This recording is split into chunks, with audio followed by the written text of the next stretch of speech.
And hello, we're back. Welcome back to History 200. I'm Mark Santangelo, your host. We're down here in my basement tonight for Tuesday, April 7th. We're going to do one lecture today. Starting on Thursday, we're back to having two lectures per night, but this is the last one with just one. My cats decided they wanted to hang out with me while I made this lecture, which is probably a disastrous idea. So if you see any furry things walking around, that's what's going on there. Hello, that's Oliver. So, tonight we're going to pick up the story in the 1750s or so and take us through a fairly short but important period of American history as we start to gear up toward one of the most important events, which is going to be the creation of the United States, which will happen on Thursday. So, when I left off the story, 1740s, 1750s or so, last class, I did mention near the end that this was a place, these colonies, these English colonies, were a place where pretty much everyone seemed pretty satisfied, especially the white folks, the folks who always run the show. Um, Most of those people had land. Most of those people had well paying jobs. Most of those people had good prospects. Compared to what their lives would have been like if they had stayed in England, things here were very, very favorable. And so, in many ways, this would seem to be an unlikely place for there to be the kind of conflict that would lead to a revolution or anything along those lines. In fact, if you had stopped the average colonist on the street, suppose you're walking through downtown Rockville, say 1745 or so, and that wouldn't have been hard. Rockville was like 2 blocks long. And stopped the average colonist that you bumped into and said, "Hey, Joe Blow colonist, tell me about yourself." They would describe themselves as an Englishman. They might eventually have mentioned that they live in Maryland, but for the most part, their identity was that they were English. They were part of the British Empire and they were proud of it. And why wouldn't they be? In the 1700s, the British Empire was incredibly powerful, growing in power, very successful. There were a lot of wars going on in Europe in those days, and the English seemed like they always wind up on the top, whereas the French, unfortunately for them, often wind up on the bottom in most of the wars in the 1700s. In fact, in European history, if you're looking at what's going on in the conflict that is always going on, you can pretty much set your watch by the fact that either the French and the English are fighting right now, or they just finished fighting, or they're just about to fight. That's pretty much the story of the 1700s and into the early 1800s in Europe. But the English colonists here, who didn't have to get involved in much of that stuff because it was happening mostly over in Europe, they were reasonably proud to be British because, well, the British kept winning.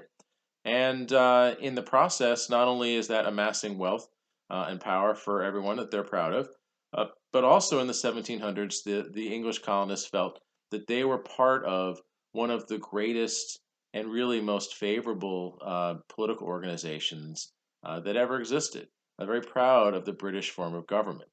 Not only does it entail an incredibly detailed and specific for the times set of rights that the citizens of the British Empire enjoyed, and that the colonists themselves, as citizens of this empire, enjoyed, but also they were convinced that they were part of and ruled by one of the fairest forms of government that you could possibly find. Now, you recall that there had been lots of conflict over government, and this is really the end of that story. A lot of those conflicts had been conflicts, when you boil them down, over power. Who was really going to run the show back in England? And really, those conflicts boiled down to a fight between three different areas of power. The monarch, which is the king, or these days the queen, who gets that title because their father or grandfather, whoever, had the title and passed it on to them. The monarch is the leader of the whole country and at various times runs the whole show, or if you're Charles I, you try anyway. Um, the monarch had been fighting for power against Parliament, and Parliament I've mentioned previously. It's just worth digging into that a little bit further. Parliament is the part of the government that makes the laws for the country. It's roughly the equivalent of our Congress, and like Congress, it has two branches, two houses.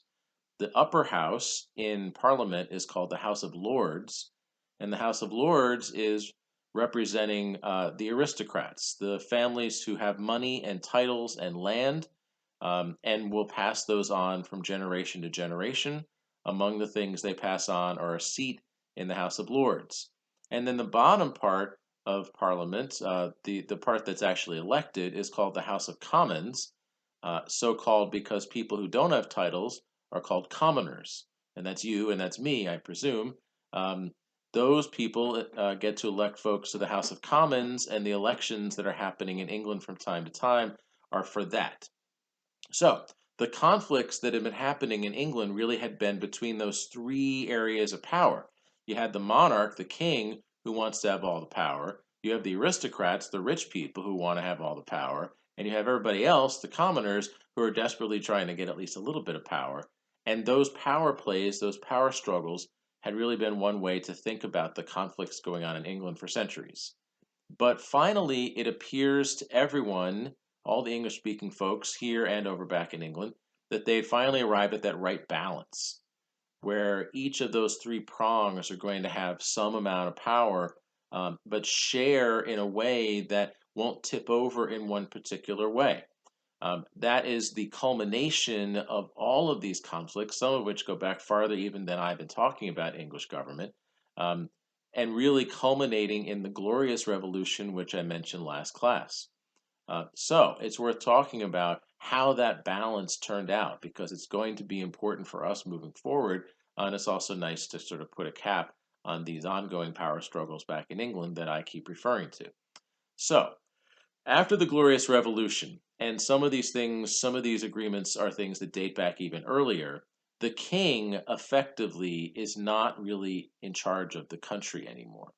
From that point on, the monarch, although sort of the symbol of the country and having important symbolic power, the monarch has yielded most day to day power of running the country in exchange for getting to still be the monarch. William and Mary agreed that they, and then any monarch who came after them, will henceforth also agree that they will be a limited monarchy and that instead the parliament, the constitutional part of the government, that will actually run the country.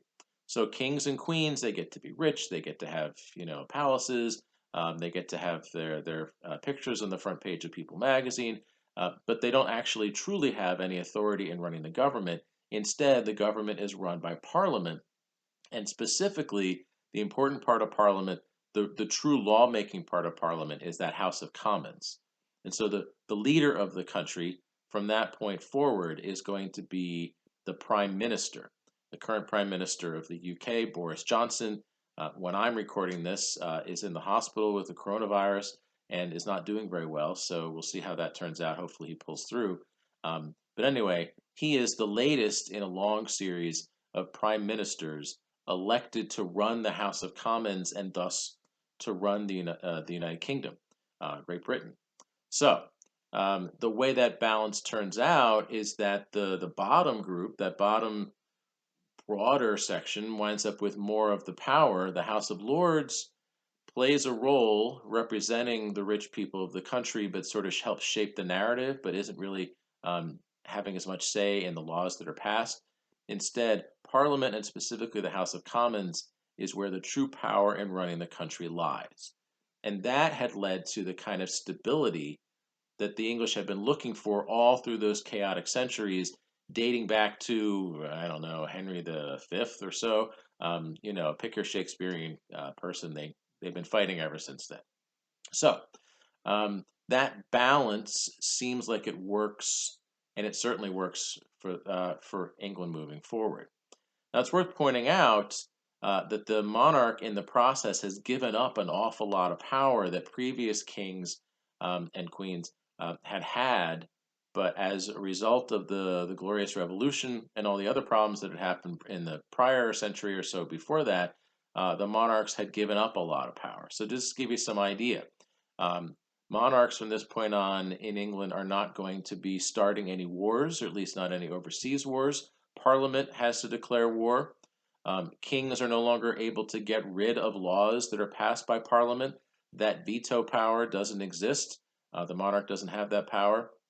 The monarch can't raise taxes. That's the oldie but the goodie. That goes back to the Magna Carta in the 1200s, the real beginning of some of these constitutional ideas. The monarch isn't going to impose religion quite as strongly. We're going to start to move away from the enforced Anglicanism. And the monarch can't also doesn't have as much influence over the court system. Previous kings had very much interfered with laws and court judgments that they were concerned about. So you put all these things together and various other limitations on their power, and the king, the monarch, at the very, very top of the pyramid there, seems as if maybe they have no power at all, except that there are some invisible powers and some invisible influences that did help lead to not just stability, but also help the king, or at least a politically smart and shrewd king, to be able to really make the country work to their benefit as well.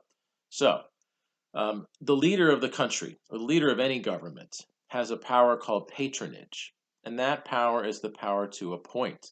And that's a very, very important power. There are many government jobs that are the people who have them rely on appointment from the leader of the country.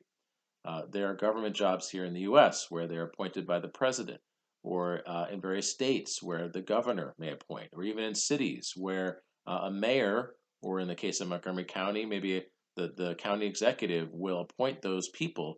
Not only is that important to make sure that the work gets done for whatever particular branch of the government that is, but because the monarch or the other leader of whatever government organization you're talking about has the opportunity to pick who they want to take those jobs, they can make sure that they make friends. They can make sure that they develop alliances. They can make sure that if there's different groups who are fighting amongst themselves, they can make sure that they are rewarding loyalty to whichever group or whichever individual they need to do that based on whatever's going on politically in the country. So a shrewd leader, in this case a shrewd monarch, is going to make sure that they use this patronage appointment power as a way to continue to have influence over decision making in the country. If there's a debate and the king wants a particular decision arrived at, then they are more likely to reward someone who goes the way they want to go, or they may promise something in exchange for making sure that the result of whatever that debate might be works out to their favor. Then there is the way elections worked. The House of Commons, there's elections that are determine who will be in the various seats, the various representatives in the House of Commons. And that sounds very broad and very democratic. And in fact, compared to other parts of the world, more people in England are involved in the election process than is the case otherwise. But compared to what we think of today as a broad franchise, that really wasn't the case. Because to vote or to run for office in the House of Commons, one needed to own property. And given, as I've been saying in the past, given the fact that really not that many people in England truly did own property, many people are poor, some people desperately poor. You have thousands of people living in the poorhouse in London and the other big cities. There's really not a very broad or shared kind of control of land or money. And so the result is that the House of Commons really represents the wealthy, and everybody who's not wealthy kind of is theoretically represented by the House of Commons, but not truly so much. And so what really happens is that those three prongs of the government, the king, who is the single wealthiest and the single biggest landowner of England, the aristocrats, all of whom own land and all of whom, therefore are fairly important economically and politically. And then you have the actual true people in the House of Commons who are landowners, who are wealthy. They may not have titles, but they are important politically and economically. Those people all have something in common, which is they're wealthy and they want to make sure that things stay the way they are. So, a smart king will make sure to have alliances and connections with the leaders of the House of Commons because they all have stability and the status quo as their goal. And everyone else who might be on the outside looking in theoretically would be represented in the House of Commons, but no one really has to pay much attention to them unless there is some kind of other outside problem. And there would eventually be some other outside problems that are going to lead to sometimes later on in the history of England and other places going to lead to revolutions and other internal problems. But for the most part, the stability that the English system has is predicated on keeping the status quo in favor of those people who already are pretty powerful, those people who already own land, those people who are already pretty rich. The other thing about elections that helps lead to this kind of stability, although it's a stability that really works for just a handful of people, is the fact that the election districts for the House of Commons were never changed for a long, long time. The original districts were based on counties and or divisions in the country that made sense at the time, and so it made sense for Sussex to send one representative and Middlesex to send another representative, and Essex, it's all about sex in England, to send all those people, each individual town or community gets to send one representative to Parliament. That all made sense back when they first drew the map. But over time, people moved around. And that's what happens. Change happens. And some cities and towns grew in population, began to add more people, but didn't get extra votes in the House of Commons because they never redrew the districts. In fact, as you get into the 1700s, a place like London, the capital city, is becoming a major world city with a huge population drawn from all over the British Empire, but didn't add any extra votes in Parliament no matter how many people are flooding into its borders. And likewise, for some of the early industrializing cities, places like Manchester or Birmingham, are not gaining any extra votes in Parliament, in the House of Commons, because there was no need, according to the leaders of Parliament, to change the election districts. What that really meant was that some parts of the country that are relatively underpopulated, places where maybe one or two rich people own most of the land and then everybody else are just sort of small farmers who work for those guys, they might wind up overrepresented because there's not that many people there, but they still send somebody to Parliament, as compared to, say, a place like Birmingham, which might still send one person to Parliament, but represent that person has to represent thousands, tens of thousands, maybe even hundreds of thousands of people eventually. Um, if you're a smart leader of Parliament, you can kind of ignore the big populated parts of the country and instead focus on the places in the country that don't have that many people but still send as many representatives as they used to, because those people are going to be rich. Those people are going to be the big landowners in their part of the country, and they all have something in common. They have this thing in common that I said before. They're wealthy, they own land, they have that political power, and they're going to hold on to it. So the king, the aristocrats, and then the rich non-aristocrats represented in the House of Commons, they can pretty much all work together for their own benefit, and they can largely ignore the masses of people who are underrepresented because they never redrew the lines on the map to fully include the fact that there's places in the country that are growing in population. Some people criticize this, and eventually the fact that the election districts were never changed, critics began to call the system of election districts the rotten boroughs. A borough is sort of the same thing as like a community or a neighborhood, but in this case, it's an election district. And the fact that they had not changed the lines to make them more fair, to make them more representative, critics felt this shows that there is a corruption in the British government, but the British government worked for those in charge of it and they had no particular need to change it. Later on, this is going to be a lesson, jumping ahead a little bit. Later on, this is going to be a lesson that the Americans are going to learn. The reason why we have a census every 10 years, including the one that is happening this year, and please make sure that your family or your household participates in the census because it is a very important thing and it's pretty simple. Um, the reason why we have a census every 10 years is not because we're that curious about how many left-handed barbers there are in Duluth, Minnesota, although, fascinating. But instead, what we're trying to do, the basic idea, is to figure out how many people there are and where they live, because then we can draw the election districts to make them roughly equal.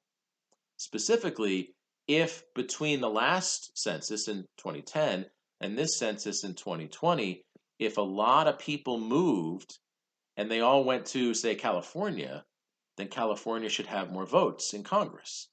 And if a lot of people moved out of, let's say, Indiana, then Indiana should have less votes in Congress.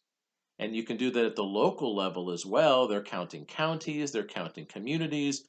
And so we can reshuffle the districts in a town, a county, a state, and on the federal level. So we have a census because every 10 years, then we redistrict to make sure that there aren't these rotten boroughs. Sometimes there are tricks that are played to try to make sure that one political party, the one in power, stays in power. But at least the idea, anyway, is that there's the equality of the districts, a lesson that the Americans learned from this fairly corrupt, rotten borough system that the English had. But all things considered, there was this stability. It seemed as if the English had entered into a period where they aren't going to have all that fighting, all that infighting going on, and therefore it appeared to a lot of people like things are working in England. And then the English looked across the Atlantic and looked at the colonies here. And from their vantage point, it looked to them like the colonies here were roughly equivalent to the English system that they had finally worked out a way to solve all their problems, they thought. So, in England, there's a king. The king is the leader of the whole country. Here in the colonies, each colony has a governor. That sounds pretty similar. That person is in charge of that whole colony. In England, the representatives of the really wealthy people, the aristocrats, the titled people, they get the upper part of Parliament, which is the House of Lords. Well, in most of the colonies, the governor has a group of advisors drawn from the elite of the colony, and these are typically called the colonial councils. And that sounds a lot like the House of Lords. And then over in England, the more broadly representative part of Parliament, the House of Commons, represents people who don't have titles, represents theoretically regular, ordinary people, although I just said kind of that's not really the case, but that's theoretically the idea. Well, that sounds a lot like the colonial legislatures that existed over here where laws are made, and that sounds a lot like the House of Commons. There's elections to fill those positions from each local district and so forth. Sounds a lot like the same thing. And as far as the colonists were concerned, as far as the British were concerned, they couldn't figure out why a model that worked for them, which seems to be stable and effective and working going forward, why doesn't it work over here? Because it didn't work. The colonies, and one of the lessons you should get as you read through the reading for tonight, the colonies are very unstable. There's all kinds of political difficulties. Um, Without getting into a lot of the specifics that the textbook gets into, clearly the story that had started in the last reading in the late 16 and early 1700s continued as we get farther into the 1700s. There's a lot of conflict, there's a lot of instability, there's even sometimes kind of chaos in the governments of these colonies over here, and the British can't figure out why that is because it looks to them like this exact same stable form of structure exists over here in the colonies, and yet it doesn't work here. And so there's a lot of instability. And so the textbook gives you lots of examples of problems that happen in the New England colonies, in the Mid Atlantic, and all the way down to the Chesapeake and farther south. All kinds of conflicts between governors and legislatures, between one colony and another colony, between some of the people in one colony and other people in the other colony. The story here politically seems to be chaos. The story here politically in the 1700s seems to be instability, uncertainty. Although prosperous, they seem otherwise here in the colonies just to not really be getting along very much. And that's because, although in a very skeleton way, the structure of the governments here looks like the English structure, in many other ways, it's really not analogous at all. First of all, a king and a governor are not the same thing.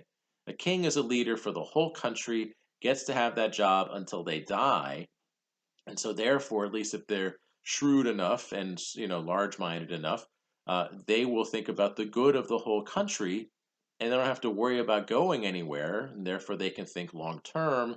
and act accordingly. Governors, not the same. Not only is the governor just the governor of one particular colony, and there's no governor for the whole English colonies over here, but a governor ha- is not just responsible to their own conscience. Instead, governors are appointed by the king, and the king is going to give governors very specific orders to follow. Kings can pretty much do whatever they want within the limitations of their power, um, but they should, if they're smart, think about what's going to be good for their whole empire. Governors have to think about what's good for their job, because if they don't follow the orders that have been given them by the king, they're going to get fired. And so they don't have the flexibility to figure out what makes sense politically. They're also outsiders. They've been brought in from England. They don't know the turf. They don't even know who the players are a lot of the times. They make a lot of bad decisions, partly based on lack of knowledge or naivete, and partly based on their following orders given to them by their boss, the king. And if they don't follow those orders, they'll be fired and they'll be replaced by somebody else. So they don't have any flexibility. They can't really be good, shrewd politicians the way a smarter, better king can be, anyway. And yet, by the same token, they also have a lot more power than the king, because the Glorious Revolution didn't happen over here. The kings had to give up power in order to arrive at this stability. That simply didn't happen over here in the colonies. And so the governors, on the one hand, don't have a lot of flexibility politically because they have to do what the king tells them to do. On the other hand, they can mix it up as much as they want within their particular colony and get away with it, and they do all the time. So all of those limitations on the king's power didn't exist over here in the colonies. Governors can enforce whatever religion they want, and they do. Governors can veto laws as much as they want, and they do. Sometimes a law will have existed for years, and then a governor will veto it. Frequently, a new governor will arrive on the scene with a set of instructions from the king, and on that set of instructions will be get rid of this law, get rid of that law, and laws that the people in the colonies were used to, suddenly they disappear, which is, of course, going to be very confusing, disorienting, and kind of annoying. Um, Governors can also interfere with court cases.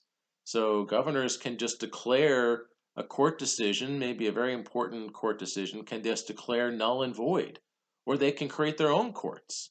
So, an example, if you watch the Law and Order shows, which are on like 14 different channels, I believe the Constitution requires that we're all required to watch about 10 hours of Law and Order a week, with Law and Order or its various spin-offs and so forth. And so probably as you hear that dunk dunk, you have noticed that the court cases seem to frequently take place in the New York Supreme Court. And you've thought to yourself, oh, the Supreme Court, that sounds like that's pretty important, because supreme, as you know, means above all others. And so therefore these must be important court cases. Well, no, not really. Because the story is that back in the colonial days, New York had only one court. And so they called it the Supreme Court because, that sounded pretty cool. But then in the 1700s, there was a court decision that the New York Supreme Court decided in a way that the then governor didn't like. And so the governor's solution to that problem was to create a court above the Supreme Court, that decisions from that court could be appealed up to. It's called the Court of Appeals, and that court is more important and can overrule the judgments of the Supreme Court, even though in theory supreme means above all others. So the governor created this new court, appointed people he liked as the judges on the Court of Appeals, got this decision that he didn't like, appealed up to that, and then it was overturned in a way that was favorable to him. So, the Court of Appeals in colonial days is stronger, more powerful, and above the Supreme Court, even though supreme means above all others. And then when New York became a state and was creating its legal system, they kept the same names. So the Court of Appeals is the most powerful court in the state courts of New York, even though Supreme Court should be higher. So that's weird and doesn't make sense, but is a legacy of the kind of power that governors had in the 1700s. Governors always fight with the legislatures. The legislatures represent the will of the people, and the legislatures therefore represent the will of these willful colonists in whatever colony they're at. And the legislatures are always fighting with the governors who show up with sort of crazy ideas, or sometimes the legislatures are the ones with the crazy ideas. And they go toe to toe constantly throughout the colonial period, especially the 1700s. And governors can just get rid of the legislatures. Charles I tried that in England in the 1600s, got his head cut off. Governors don't have to worry so much about that. And in fact, sometimes they do just completely abolish an entire colony's legislature. Again, in New York, it happened for almost a decade, where the governor was just sick of fighting with the legislature. And so he sent them all home and said, forget about it. Me and the council are just going to run the show. And he got instructions from the king that made it sound like that was cool. So the governors have a tremendous amount of power, a minimal amount of flexibility about making political decisions, and as a result, are lightning rods. And a lot of the people in these colonies despise the governors, and as a result, are going to start to have some resentment toward the English overall, who don't seem to understand their situation. That's partly because the legislatures here are more broadly representative, and therefore more kinds of people, including critics, are going to be heard in those colonial legislatures, as is the case in Parliament. The House of Commons, the only way you can run there in those days was you had to own property or pay taxes. Those are also the only people who can vote in the elections for the House of Commons. And so that really created a fairly small group of people who are represented in that part of the government. Well, the same rule applies over here in the colonies. You need to own property or pay taxes to run for the colonial legislature or to serve in the colonial legislature. But because the colonies are different from England, land is available. It's part of the reason why we talked about this as the best poor man's country in the world. All you got to do is go a little bit farther than the other white guys have gone, encroach on the Native Americans' territory and get away with it, set up shop there, build yourself a house, start a community, and you're a landowner. And so, therefore, just about everybody, if they really want to be as a landowner, except for the very small group of people who are very poor, and by I say just about everybody, I mean all the white guys. So no slaves or landowners. Native Americans aren't allowed to own land in their own name, and women are not allowed to own land in their own name unless they're single. And single women who own land, then all the guys chase after them to marry them to take their land.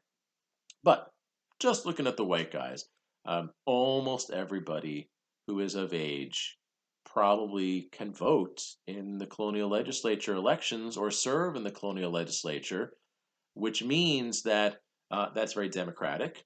And that's one of the things that we're going to like about this place as we get to know it a little bit better. But it also leads to more complicated politics and colonial legislatures that are harder to run, harder to manage because they represent a lot of different kinds of opinions, unlike Parliament, which pretty much represents one opinion, which is the rich guys who own the land want to keep the land and keep the power. Here in the colonies, just about everybody has some land, just about everybody has some power, and so they're going to fight amongst themselves. And therefore, politics here in the colonies is very complicated. Governors may try to manage the colony in a way that makes sense, but inevitably they have to choose sides. And when they choose sides in the complicated politics here in the colonies, they also make enemies, and that makes it very difficult for them to manage things.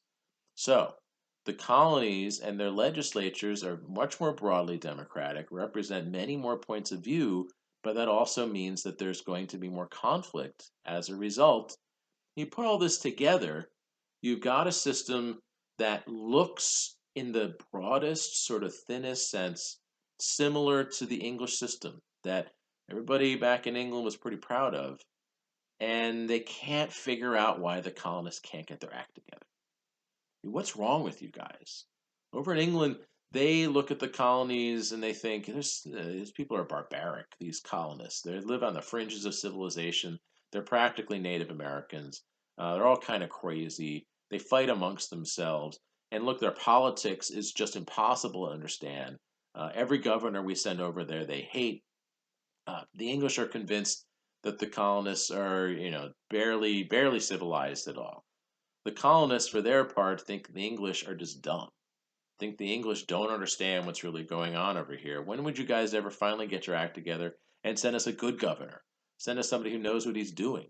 Send us somebody who can actually, get figure out a way to make our colonies work so that we don't all fight amongst ourselves. We need some real leadership over here, or let us run our own show.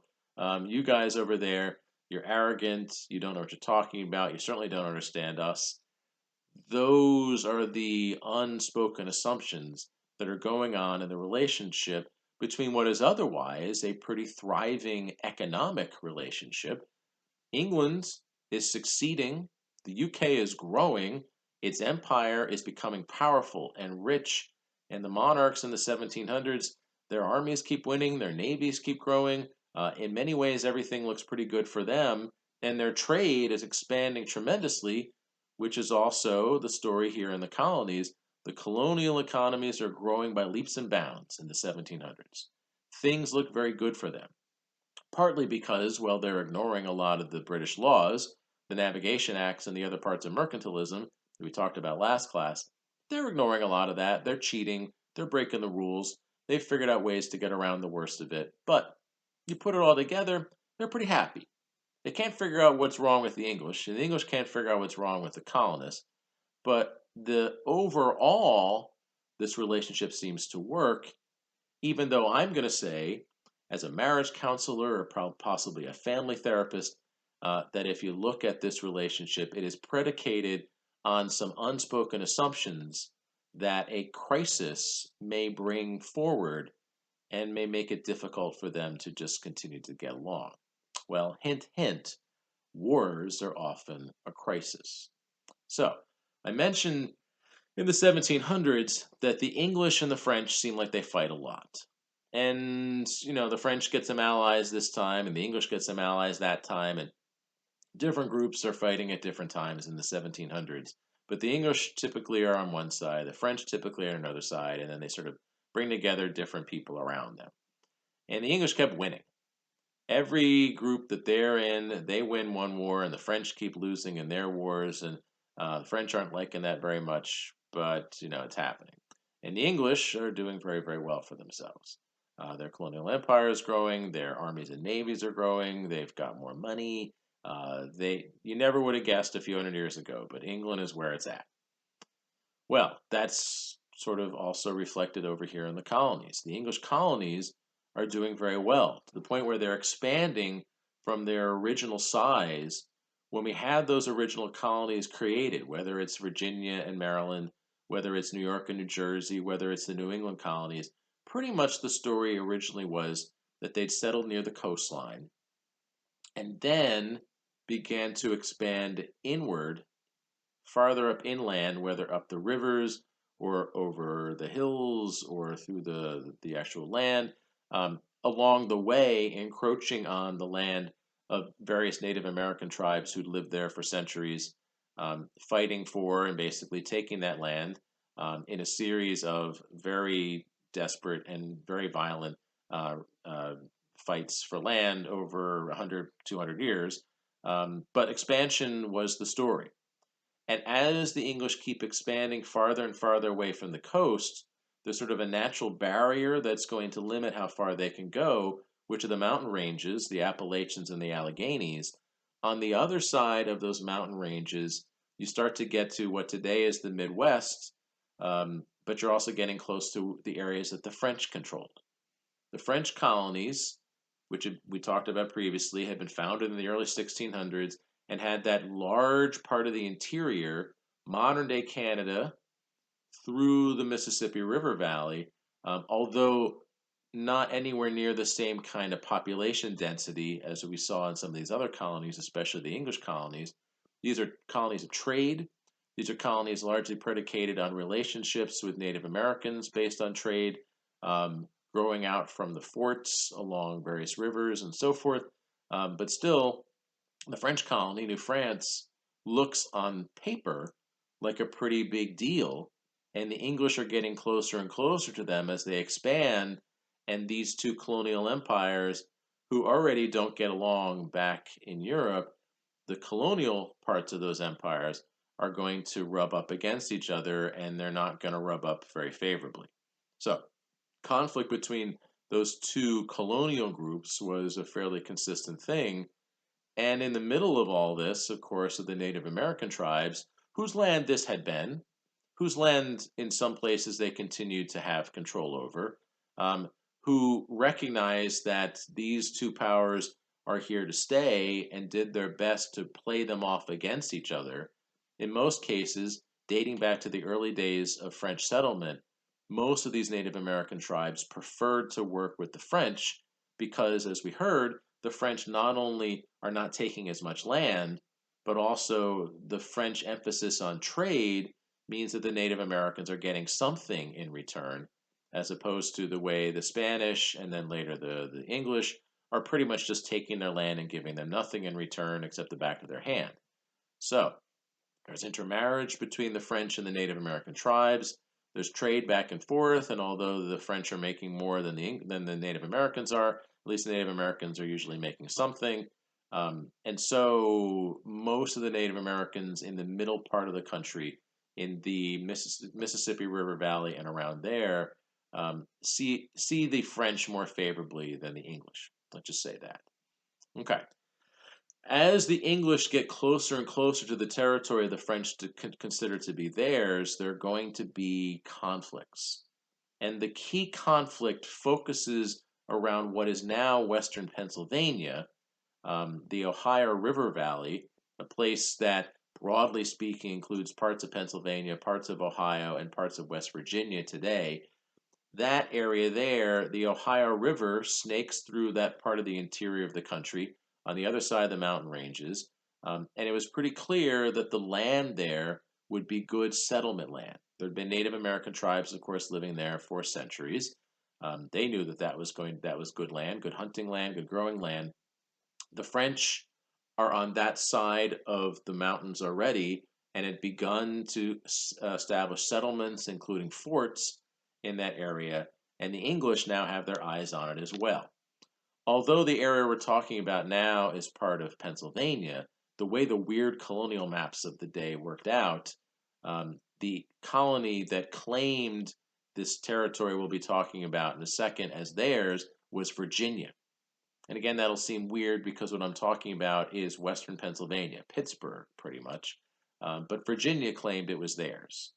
And Virginians were very upset when they found out that the French not only were there in that territory on the other side of the mountains in the Ohio River Valley, that on their maps is theirs, but that the French have even set up forts there to defend themselves and to make it difficult for the British to take that land. So the Virginians in 1754 decided it was time to do something about the French, and so the Virginia Colonial Militia sent a delegation, a bunch of soldiers, head out across the Alleghenies to modern day Pittsburgh. It's Fort Duquesne is the fort that the French have established there. And the theory is if the Virginians sneak up on them, then they'll be able to kind of push the French people out, take over the fort, and then use that so Virginia can expand into this territory. The young colonel in charge of this military enterprise is a young man named George Washington. The name may sound familiar. We're going to have more to hear about him later. This is Washington's first moment in the international stage, his first real key moment in his history and development as a leader, and he botched the deal terribly. The whole idea of attacking the French territories and their French holdings at that fort in modern day Western Pennsylvania went very badly indeed. Washington himself was lucky to escape with his life, and many of the Virginian soldiers that he brought with him were not so lucky. Washington fled after a disastrous attack on this French fort and then went back to Virginia, at which point Virginia decided that they needed to fully fledged attack the French, and they got help from some of the other nearby colonies who also are getting close to French territory and are thinking that coordinated efforts would work and they could then boot out the French there. Ultimately, this small scale fighting between the English from Virginia, led by Colonel George Washington, and the French and their Native American allies, who were instrumental in pushing back the Virginians. It started out at a very small level, but ultimately, the English themselves, the real deal English, became involved because when you have conflict between these two groups that don't like each other, the French and the English, even though it's happening just over here in the colonies in a fairly small level, as it expanded, the English have to get involved. The English army, the English navy, and ultimately the English government. And as I said, in the 1700s, England and France are pretty much always fighting. You can pretty much set your watch by. The English and French are fighting now. They were just fighting a little while ago, or they're just about to fight pretty soon. Well, in 1754, the English and French aren't fighting, but it's been a little while. They're pretty much due. What started here as a fight between the English, the colonists, on one side, and the French and their Native American allies on the other side. As a result, the colonists refer to this as the French and Indian War, naming the war after the people they're fighting. Kind of a dumb name for a war, but that's the name that sticks here. Starting in 1754, it expands out of the colonies and eventually becomes a major war between the two powers back in Europe. England and France declared war on each other in 1756. So, starts here in 1754, colony versus colony, English, Virginia and their neighbors versus French, New France, and all the Native American tribes that the French have as allies. And there's fighting going on all parts of the interior of North America between those sets of groups. The English have a few Native American allies, most of the Iroquois. The French have most of the Native American tribes on their side. And it's a bloody, awful mess with a lot of people dead on all sides. And it lasts long enough and became serious enough that then eventually the two major powers declared war on each other in 1756. The fighting then got really serious because then England and France are fighting in Europe. Their navies are fighting in the Atlantic. They're fighting against each other in the West Indies. They're fighting against each other in other parts of the world. It's a this turned into a really big deal. One of the biggest and most expensive wars of the 1700s. It started out as this tiny little thing over here in the colonies, expanded into a major European war between these two important countries. They started fighting in 1756, and when the dust settled, it ended in 1763 when the French had to give up and signed a treaty in 1763 admitting that they lost. They lost everywhere. They lost here, they lost in the Navy, they lost in the fighting in Europe. It went very badly for the French. The treaty is over, and the French got their hats handed to them. After this war is over, the French agree that they lost so badly, they're going to give up their colonies here in North America. Now, it's worth pointing out that in Europe, they don't call this the French and Indian War. As far as they're concerned, it's just a war between France and England. And the fact that it started over here is not that important to them. They start the clock ticking when the two countries declared war on each other in 1756. It lasted until 1763, and so they call it the 7 Years' War. It's the same war, even though the numbers and the name don't match up to the one we talk about over here. Over here, we talk about it as the French and Indian War, started in 1754, ends in 1763 with a treaty in Paris. So we would call it maybe the 9 Years' War. In Europe, they call it the 7 Years' War. They have a tradition of naming wars after numbers. At least this one makes sense. They'd had a 30 Years' War earlier.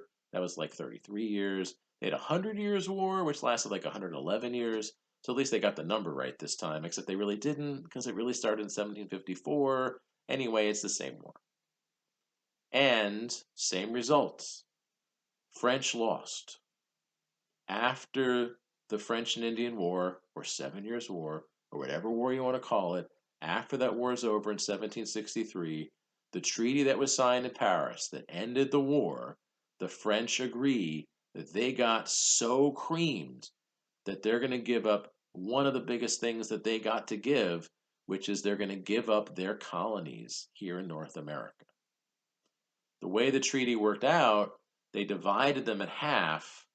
Everything east of the Mississippi River, the English got.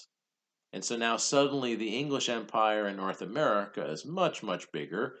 And George Washington's going to get to travel across the Allegheny and get to, the modern day fort that's going to be Pittsburgh someday. Although eventually the map worked out that that's Pennsylvania, not Virginia.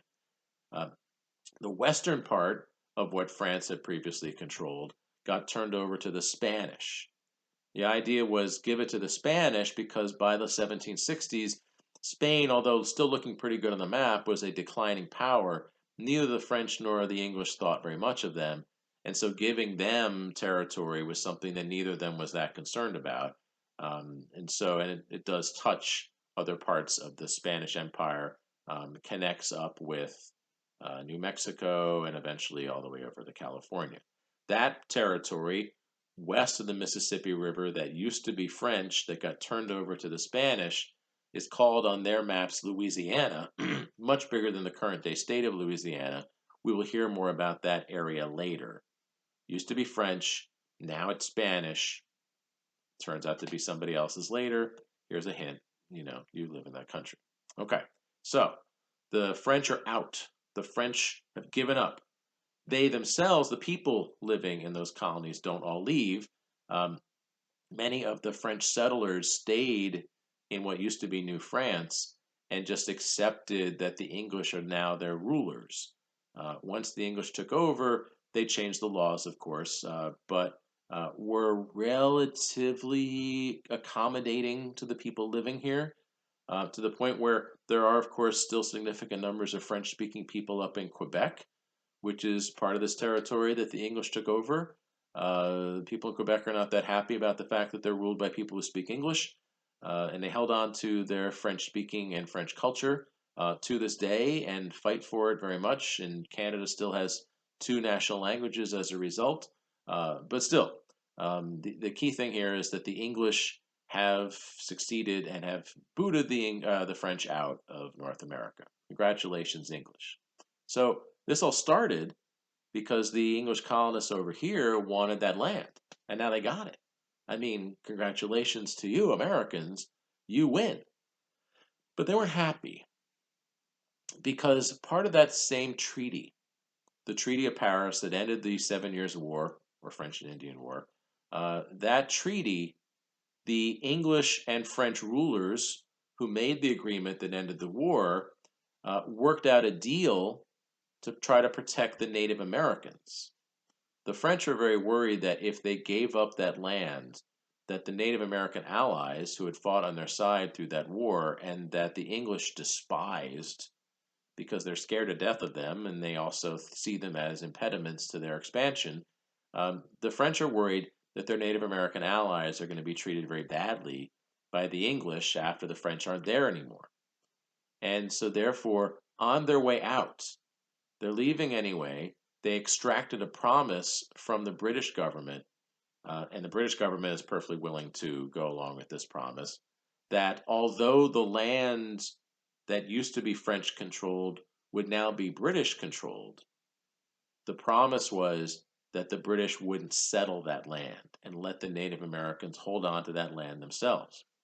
And so after the war was over, the British king drew a map, drew a line on the map, basically across those mountain ranges, the Alleghenies and the Appalachians, and said that everything that used to be French on the west side of that land, so the interior of the Ohio River Valley and the Mississippi River Valley, all the way up to the Mississippi, all that land there will be reserved for the Native Americans. The English will rule them, but the English will not settle there. The colonists are ticked off about this. This whole thing was supposed to be about expansion. This whole thing was supposed to be about them getting more land. And now you have the king basically saying you can't go past this barrier. It's not like they're going to completely fill up east of the Alleghenies and the Appalachians anytime soon, but they want to be able to get into that interior land. And knowing that at some point there would be something they couldn't get past really made them very angry. It seems to them that the king has kind of sold them out. The English have kind of sold them out. And in fact, after the war was over, the English left a lot of their soldiers in that part of North America, supposedly to protect the English colonists from Native American reprisals. But the colonists are pretty sure that the soldiers are really there to protect Native American land from being taken away by the colonists, and the colonists are pretty ticked off about that too.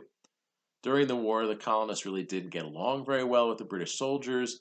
There had been all kinds of local conflicts and lots of bad feelings as a result of that. And so, what's starting to happen, this big victory, this major victory, the English won a big one, is souring right after it's over. It's souring for the colonists. They're starting to feel kind of ticked off at the English for not really coming through for them the way they really wanted them to. And this relationship, which has been built on some misconceptions, I'm beginning to get a little bit more worried about it. Now, that one particular thing I don't think is going to lead to a revolution because we know how the colonists will really respond to that. Right? If the colonists see something that the English do that they don't like, their solution is to ignore it. And so, very likely, what would have happened, all other things being equal, is the colonists would, over time, have just sort of gone across that invisible line and settled in the interior of North America, gotten into the Ohio River Valley, gotten over in the way heading toward the Mississippi River Valley. Native American tribes would have held on as long as they could, but ultimately, the colonists, after fighting for it, would have eventually gotten that land the way they always get the stuff that they want, by cheating, by ignoring the laws, and by just sort of doing their own thing. That's what would have happened. And although they may have had some bad feelings toward the English, they would have gotten over it, is my guess. But this war, the 7 Years' War is what they call it in Europe, French and Indian War is what we call it here, that war had much bigger long term effects on the relationship between the colonists and the British because it was such a big war and it cost so much money. Here, if you learn nothing else from me this semester, here is a key thing to understand. Wars, my friends, are very expensive. We are still fighting some very expensive wars in the Middle East for reasons that I don't know what to tell you. The one in Afghanistan, which is sort of over, but not really over, has been going on since almost 20 years. The one in Iraq, sort of over, not really over, still costing us a lot of money, still people dying and stuff. Long term financial results for both of those. That one's been going on for like 15 years. Eh. Anyway, wars are very expensive. They cost a lot of money, even if you win, because you have to pay for the soldiers and their equipment. And you got to send them over somewhere, and you got to care for them after they're injured. You got to care for their injuries afterwards, or care for the widows or widowers or whatever. They're very expensive to pay for. They're very expensive to pay for during and afterwards. And this one was a big one. This war, which was not really like a world war, but was as close as they'd come in European history for a long time, probably the closest they've come since the Roman Empire. This war was so big and so expensive that even though the British won, and they won big, they won so big that the French had to get all the way out of North America, that kind of big. After it was all over, the French looked at how expensive it had been, and they owe so much money that they're worried that they may just go out of business. The British government was in debt 50 million pounds. Pounds is British money, which is roughly the equivalent of like 80 or 85 billion dollars today, and that's a lot of money. The British don't have that kind of money. They don't have any of the economic solutions to running a deficit or anything like that that we have today. None of those things exist in the British economy. They got to pay back that money somehow. They borrowed money from bankers and rich people in every possible way they can get it, and they won, but now they got to pay it back. And how are they going to do that? They have no idea. No idea at all. The incredible expense of winning the 7 Years' War, French and Indian War, whatever you want to call it, the incredible expense of that, and the efforts on the part of the British to resolve that major economic crisis are going to lead to major fissures between the colonists and the English that are going to lead to the biggest crisis of all between those two groups.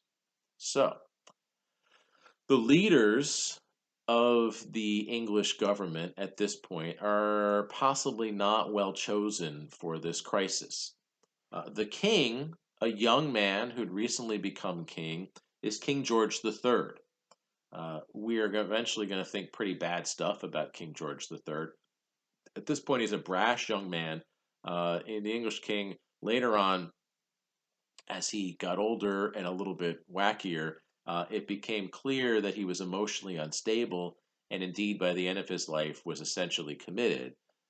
He is a difficult personality and not necessarily the kind of stable figure who can successfully lead a country through a post war economic crisis of such big long term ramifications. Well, maybe that doesn't matter because he's just the king, and kings don't really matter. Parliament's really the deal. The leader of parliament and the guy who's going to have to try to come up with a solution to this big economic problem after the war is a guy named George Grenville. And Grenville, in some ways, might be the perfect person. They aren't using the idea of economics yet. Economics as a theoretical precept, as sort of a way of thinking about the world, doesn't really exist yet. The beginning of modern economics is usually considered to be the publication by Adam Smith of a book in 1776, and so that's a little bit later. But the early ideas of economic theory and so forth, they're kicking around. There are people who are studying the way money works and the way finances work and so forth. And George Grenville has read all those books. George Grenville is basically one of the smartest guys in England about anything that today we might think of as economic theory or monetary theory. And so, therefore, he might be the right guy. Except that when you get down to it, he's like an accountant. My father-in-law is an accountant. Wonderful guy, salt of the earth. But I don't know that I necessarily want him running the country. Actually, maybe I do, all things considered. Um, but George Grenville, who is, when you get down to it, a dollars and cents or you know, pounds and farthings or whatever kind of a guy, is not necessarily the best political guy to help bring about some sort of solution to their problem. He's just a money guy. He's a numbers guy. Grenville began to study the British economic system to try to figure out if there were ways that they could raise more money. And this is a panic. They have to figure something out because they got nothing. They're getting deeper and deeper into debt. As you know, if you've ever borrowed money, if you don't pay it back, it gets worse and worse and worse because the interest starts to accrue, and just keeping up with the interest can be impossible, much less ever actually paying it back. Grenville has a crisis on his hands, and so he did what any good accountant would do. He studied the numbers. And he's looking at the colonies because, as you know, the colonies are supposed to exist to support the mother country. Mercantilism, the basic idea of the English colonial system, basic idea of the French, the Spanish, the Dutch, all these other colonial systems, mercantilism says the colonies exist to support the mother country. Well, the mother country's in trouble. It's time for the colonies to come through. And so Grenville did a study and tried to look at ways in which they could raise more money from the colonies. One of the things he was looking at was the sugar trade. Sugar isn't grown here in the colonies. Instead, it's grown down in the Caribbean. There are French and Spanish and Dutch and English colonies and those various islands down there that are growing sugar, but then it's refined, usually turned into molasses, and then shipped through the colonial ports and eventually then shipped overseas. That sugar trade, which originates in the Caribbean and then comes through the colonies here, was a major economic driver of a lot of the big fortunes that are being made in places like Boston and New York and the other port cities of the colonies. That sugar trade is also a very important way for the British government to raise money as a result of this trade, because as those shipments come in and out of those ports, whether it's Boston or New York or some of the smaller ones, um, there is a charge that has to be paid as things get on and off those boats. And that charge is something, it's a tax that's going to be paid to the British government. Representatives of the British government are in each of these port cities and they're collecting that tax. The tax is a certain amount of money that's charged to whoever is responsible for this sugar or these barrels of molasses that's coming in and out of these ports. So you don't need to know the actual numbers, but just so you know the actual numbers, the way it works out is that in the sugar trade that's coming in and out of the port cities here in the colonies, the official previously existing tax was 6 pence per gallon, which doesn't sound like a lot. There's been a lot of inflation since then, so it's hard to actually turn that into numbers that would make sense to you, which is why I don't really care about the numbers. So that was the existing tax. But nobody paid that tax because the colonists don't believe in paying things like that. The colonists don't really believe in mercantilism. The colonists figure out ways to make more money for themselves and they ignore these rules as much as they can. And so what Grenville's study showed was that almost nobody ever pays the official tax and therefore the government makes almost none of that money. Instead, unofficially, in each of these ports, the people who would have otherwise had to pay the 6 pence per gallon tax would give about half of that to the person filling out the paperwork who's responsible for collecting it for the government, and then pocket the difference as a profit and then ship their sugar or their molasses to the rest of the world. So the colonists get around the tax. They don't pay the tax. They pay some of that money to someone who puts it in their pocket. That person's pretty happy because then they're getting rich. The colonists are pretty happy because they don't have to pay as much taxes as they would otherwise have to pay, but the English government is not getting any of it. So, Grenville's study showed that this is what's happening, and his solution was, well, the tax is clearly too high. The problem isn't that the colonists don't want to pay the tax because they're good citizens. They would like to support the English government. It's that we're asking too much. And so, therefore, in 1764, as the first step to try to break down and deal with this incredible debt that the British have after the French and Indian War, 7 Years' War, Grenville got Parliament to pass a law called the Sugar Act. And in this moment, 1764, something changed between the colonies and the mother country. Sometimes you don't know the golden age has happened until it's over. Sometimes you don't know you had the good old days until you look back on them. And so the colonists didn't really realize that they'd had it good for a while until the Sugar Act in 1764 started to make it not good. It turns out that the previous most of the century, probably dating all the way back even to the Glorious Revolution, but let's say for our purposes, the first half of the 1700s or so, that era, the colonists were pretty much left alone. The British had their laws, mercantilism existed, there are taxes, the Navigation Acts exist, but enforcement of them is pretty weak, and for the most part, the colonists can do whatever they want economically, and for the most part, that worked out for everybody because the English are getting richer, the colonists are getting richer. This particular rising tide is lifting all the boats. So they've been left alone. They've been neglected. And it turned out that was positive or beneficial, or another word for that is salutary. So after it's over, after the Sugar Act and then all these other things that are going to happen start to happen, the colonists talk about these early days, and the British, some of their friends talk about this too, and say, once upon a time there were those good old days where they left us alone, that beneficial days where they kind of let us do our own thing. Those were the days of salutary neglect. Neglect is usually bad.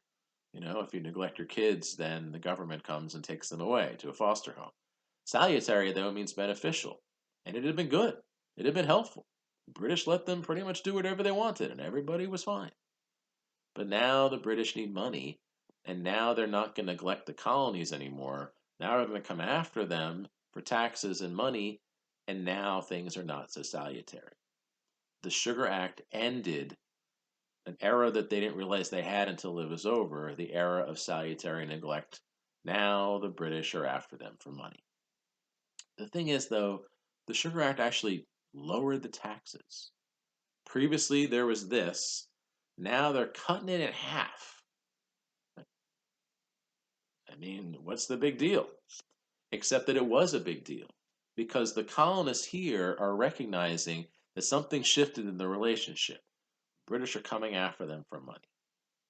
They also recognize that something's changing in how they're going to be able to get around it because the Sugar Act requires the colonial merchants to get involved in a lot more paperwork and to document what's happening to all their shipments coming in and out in a way that previously never existed.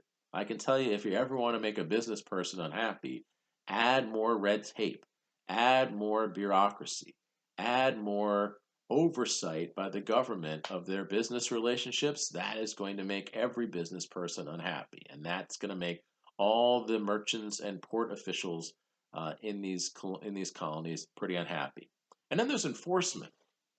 So the enforcement of the Sugar Act is going to work differently than every other regular act because in the old days and all the other laws, if somebody is accused of smuggling or breaking the law or not paying their taxes or whatever, then they'd be put on trial the way everybody else gets put on trial. There's a jury. The jury is what they call a jury of your peers, which means the other people on the jury will be other people from your town. So if you're accused of smuggling in Boston, you go up before a jury of other people from Boston. Or if you're accused of smuggling in New York, all the people in the jury, other people in New York. And every time that happened, the jury always found those guys not guilty, even if the evidence was very much against them, because all the other people on the jury, they're doing the same thing. So it was very hard to enforce any kind of anti-smuggling or other kinds of evasion of mercantilism because all the peers, all the people in the jury, they always let people get away with it. So to try to avoid that, the Sugar Act says that any violations of this new economic relationship will be tried in military court. There were things that existed already that they applied here, something in the Navy called a Vice Admiralty Court. They're going to use those. The theory being the Navy, not only not local people, but also more into following the rules and so forth, would be more likely to crack down on smugglers or accused smugglers and therefore be harder to get away with. And indeed, people brought before the Vice Admiralty courts, they do have to pay the fines and sometimes even worse. And they get very resentful because it doesn't seem very fair to them, especially because part of the British system is supposed to be you get tried by a jury of your peers. That's one of the things about the rights of being English that they had previously said they were so proud of, and now it kind of feels like that got taken away. Well, just because the laws change does not mean that the behavior is going to change. The colonists are not really that excited about paying any kind of tax, and so they continued smuggling, they continued cheating, they continued bribing officials, and then they just got mad about it and complained about it, and after a year, Grenville went back and studied it again and realized that the Sugar Act had not raised more money. In fact, it had lost money because as they're trying to spend more money to enforce it, that costs more money, and yet the colonists had not kicked in more taxes to help support the British government. And so the Sugar Act of 1764, 1 year later, was repealed. The colonists win. The first shot in this fraying relationship, the colonists, it works out for them. But Grenville still needed money. And it was clear to him that the place to get the money was the colonies because the colonies are getting away with not paying as much money as they should have. And it seems from their anger at the Sugar Act that they don't understand. They exist to support England. They don't exist for themselves. Their job is to come through for the mother country who's provided them with all the great things in life. And therefore, in 1765, Grenville tried again. This time, he got Parliament to pass a law called the Stamp Act. In this case, a stamp is a government seal that's put on something to make it official. And of course, we have things like that today. If you use the mail, people still do. I pay my bills through the mail because I'm old-fashioned. You put a stamp on an envelope, and then that's paying the government to take your envelope to whoever it is you're delivering it to. People don't get that upset about that. It's just a thing you do, or you don't do it. But we're not marching around in the streets fighting for it. There are other things that are similar that still exist, leftovers of this kind of official seal that are put on things. If you go to the store and you find eggs, which are hard to find right now, but if you find eggs, you will see there's a stamp on the side that says that the U.S. Department of Agriculture has inspected it. They probably haven't inspected your egg. They've probably just inspected that batch or whatever and said, yeah, these look okay, and the chickens are okay, and so it's safe to eat. Somebody had to pay for that, and that person is you. You with your taxes, but also you with your buying it in the store. You're paying for that stamp, that seal of approval to be put on there. Last time I went to Giant, did not see people marching around saying the stamp, the seal of approval on the outside of the eggs is unfair. There's other more specific things that you may not be as man of the people as some people that I know. But if you buy a deck of cards, you're going gambling, which is a terrible idea, and you're always going to lose. The house always wins. But anyway, to make sure that you can trust the deck when it's a new deck, there is a little seal that has to be broken. And that seal is supposed to be put there by a government inspector at the place that they make the deck of cards so we can make sure that it doesn't have 52 aces. Next time you go to Hollywood Casino or whatever, you're probably not going to be jumping up and down when you see somebody open up a new deck of cards and they have to first tear off that seal, that stamp that got put there by the government to make sure that the cards are legit and you're not going to get cheated because we're just used to it. It's not a big deal. Or, and again, this is the sort of thing. This is advanced statistics here, only for the older members of our crew. But if you buy a bottle of liquor, bottle of bourbon or something like that, which you only do after you're 21, and really it's not good for you anyway, so don't do it. But take my word for it because I know people who've done it. Let's just say that. When you get back from the store and you open it up, there is a red strip that's around the outside of it that you have to tear to open up the bottle for the first time. And that, again, has been put there by a government inspector, representing the fact that this is actually legitimate, approved quality liquor, and it hasn't been watered down, that you're not getting ripped off, that's the real deal. And again, that's been put there by a government inspector who is essentially promising you that you're getting what you paid for. I don't really hear people running around the streets, jumping up and down, screaming and yelling that that's not fair to the consumer, even though it is an extra cost. But here in 1765, under the Stamp Act created by George Grenville, there is going to be much uproar.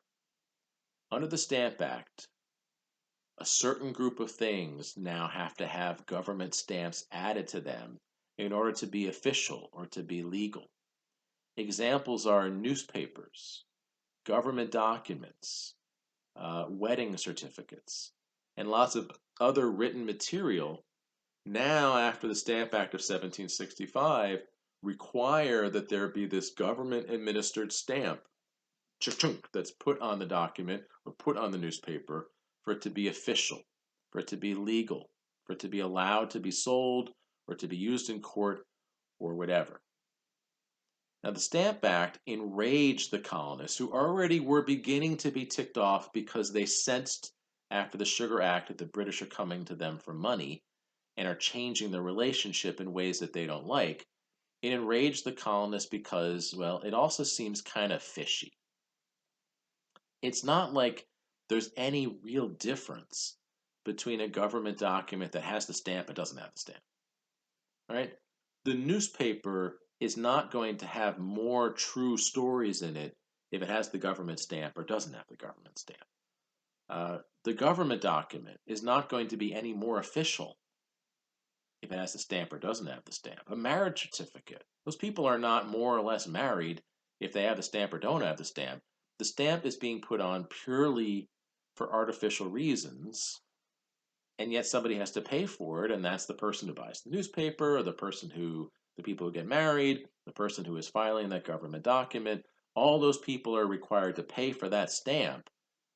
And it's very artificial, very ephemeral, doesn't seem like it has any purpose other than to raise money for the British government, which is very angering. And let me point out here, this is an example of where Grenville's not very smart. Uh, because the people who are going to be most upset by my examples of how the Stamp Act was enforced are the people who are most likely to be able to yell and scream about how upset they are. So it doesn't really make a lot of sense to require stamps on newspapers when journalists in that newspaper can complain about the Stamp Act, can tell their readers about the Stamp Act. Journalists who are eloquent, good with words, and are going to complain about the fact that people are going to buy fewer newspapers if they cost more money are going to object to the Stamp Act and tell all their readers. That's probably not that smart. And do you want to get lawyers angry with you? People who, again, are eloquent, good with words, good with argumentation, they're the ones who are going to be ticked off because the stamps are required on government documents, on legal papers, all sorts of things that are going to affect their ability to do their jobs and therefore affect their livelihoods. These are also going to be people who will be upset with the Stamp Act. Broadly speaking, there was a lot of anger about the English trying to enforce the Stamp Act in 1765. All up and down the colonies, there's a lot of anger against the Stamp Act because it seemed unnecessary, artificial, and it seemed as if it was coming after them and just them. Stamp Act doesn't exist anywhere else in the British Empire. They don't try the same thing in England. They don't try the same thing in the Caribbean. It's just here, just these colonies here in North America that Grenville's Stamp Act applies, and the colonists here just aren't having it. They got really angry about it. It bothered them a lot. Partly it bothered them because they had no say in it. The Sugar Act they had no say in either. In fact, no other law that had been passed about them had they ever had any say in. But this one was clearly so dumb, so artificial, such a dumb way to raise money, such a violently dumb way to get what the British wanted. If somebody from the colonies had been in Parliament, they might have been able to talk them out of it or come up with a better solution or something. But the colonists had no say because the colonies are not represented in Parliament at all. The way the House of Commons works, they had those rotten boroughs, those are only in England. People from all those different districts, they send people to Parliament, they vote on it, and that's that. And nobody else from any other part of the British Empire ever has a say. The colonists here said that's not that fair. It leads to dumb decisions, but it's also just not fair. If you're going to pass laws that affect us, we should be able to send people to represent us to have our say. And in the response to the Stamp Act, you begin for the first time to hear colonists who object not just to the Stamp Act, but to the whole setup. And to say the classic phrase of what will become the American Revolution, no taxation without representation. A phrase that if you see DC license plates, you will see a version of that on many DC license plates because DC has a similar problem vis-a-vis the federal government. Okay, well, no taxation without representation. That's not fair. And even Benjamin Franklin went to the House of Commons and tried to encourage them to have some sort of representation from the colonies to create more fairness in the system. The English are not particularly interested in changing anything about the way they do their system, and they certainly don't want to listen to what the colonists have to say. They think the colonists are a bunch of hicks. They think the colonists are a bunch of rubes. They think the colonists are a bunch of twits. They think the colonists are a bunch of ingrates. And they're not listening to what Ben Franklin or anybody else has to say. In fact, as far as they're concerned, the colonies are represented in the House of Commons because their theory of politics is not the same as what we think of today as how elections work. Today, we assume that people from this district send somebody to Parliament, to Congress, to state legislature, to the county council to represent the interests of the people who elected them. And then they'll sort of fight it out with people from that other town or from another county or from that other state or whatever to see who can be the most persuasive or who can pull together the thing that's going to work best for their constituents. That's what we think of as politics. That's not how the British thought of it. The British believe that when elections happen for the House of Commons, yes, they happen in each of these districts, and that's how we get all the people. But then when they enter the House of Commons, when they go to the government, to the place where the laws will be passed, magically, somehow, they lose any local affiliation and they all represent all English people together. So you don't need to have direct representation from different parts of England or the British Empire or the British colonies because you're covered. You're part of the British system. You're not directly represented, sure, but you're virtually represented. And of course, I think that we live in a time where we understand things about VR, different kind of VR, but the idea of a virtual reality, sure, we can get behind that or at least understand where they're coming from, except it's not real. Well, this isn't real either.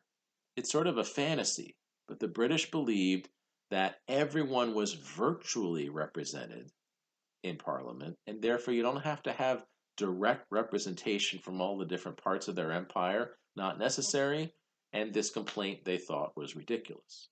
I think they're ridiculous because they don't seem to understand how politics work.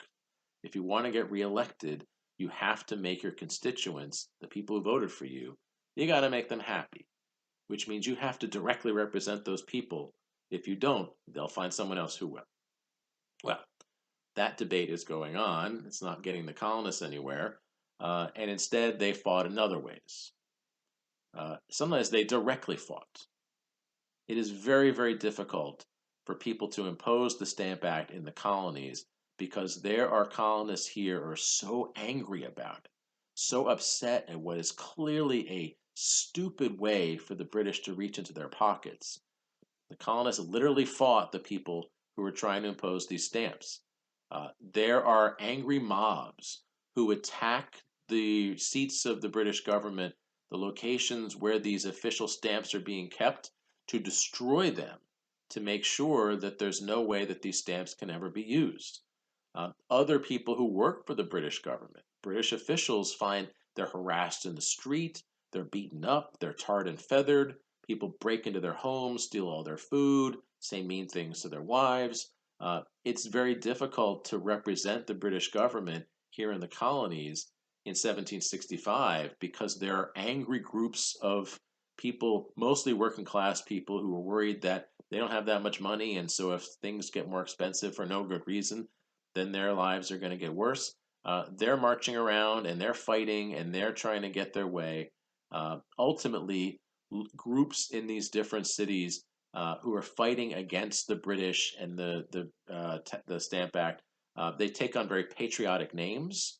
The most famous of these fighting groups of colonists is in Boston, a group of men who call themselves the Sons of Liberty, to emphasize that they are fighting for their rights, for their liberty, for their ability to control their own fate and their own future, and angry at what they see as the British taking away their rights, taking away their liberty, and also, by the way, taking away some of their money. The Sons of Liberty and other groups like them use violence to try to get the attention of the British, to try to stop them from imposing the Stamp Act, to intimidate the representatives of the British government. As far as the British are concerned, the Sons of Liberty could not be any worse. In fact, they don't have a word for it yet because that word didn't exist till later. But from the British point of view, the Sons of Liberty were basically terrorists. Angry groups of people who use violence to try to make a political point, usually from weakness to try to make a point toward the stronger group. Uh, that's what they would be called today, anyway. Certainly, if the same problems occurred, that's what they would probably be called. But I don't want to scare you and think that the people who helped found the country were all terrorists, although they would have been thought that way by some. There are other people who don't use such violent means to try to fight back against what they consider to be the unfair and unrepresentative Stamp Act. A bunch of elites bankers, merchants, lawyers, and so forth, called for a big meeting of other elite people in the colonies to address this crisis. And in the fall of 1765, representatives from most of the colonies got together in New York, calling themselves the Stamp Act Congress. One of the first efforts to try to have some sort of unified voice from the various colonies. This Stamp Act is going to, among other things, help begin the process of the colonists unifying, whereas previously they thought of themselves as English first, and then whatever their local connection was. I'm an English Connecticutian, Marylander. That's safer. I'm an English New Jerseyite in Virginian. This is also safe. That's how they thought of themselves. But now they might be thinking of themselves as I'm a Virginian American. I'm a New Jersey American because the English are out to get all of us. That's what's starting to happen here. They're starting to circle the wagons. The Stamp Act Congress, an early example that representatives from the different colonies got together in New York and they called for a boycott of British goods, which means what they're saying is we are not going to buy stuff from Britain until you get rid of the Stamp Act. And that is a serious threat. 40% of British exports come here to the colonies, the 13 colonies along the Atlantic seacoast. And if they're serious and they stop buying those things, that's going to have a huge effect on the British economy, which is already in trouble. This whole problem is predicated on the fact that the British don't have enough money. And if the colonists here stop buying stuff from the British, which will be hard to do because they're used to buying all their stuff from the British, but if they can figure out a way to live without it or to replace it or to make some stuff locally or whatever, if they can do that, and they are threatening to, and some people start trying to do some of those things, well, then that's going to have such a deleterious effect on the British economy that they're going to get their way. And so the call for a boycott, plus the street violence used by groups like the Sons of Liberty, all of that together makes the Stamp Act completely unenforceable. And again, an incredibly expensive waste. So, a year later, 1766, Parliament again gave up. They withdrew the Stamp Act, just got rid of it entirely. But by this point, the folks in Parliament and England in general are pretty sick of the colonists. The colonists are complaining about these taxes. The colonists are complaining that they're not being treated right.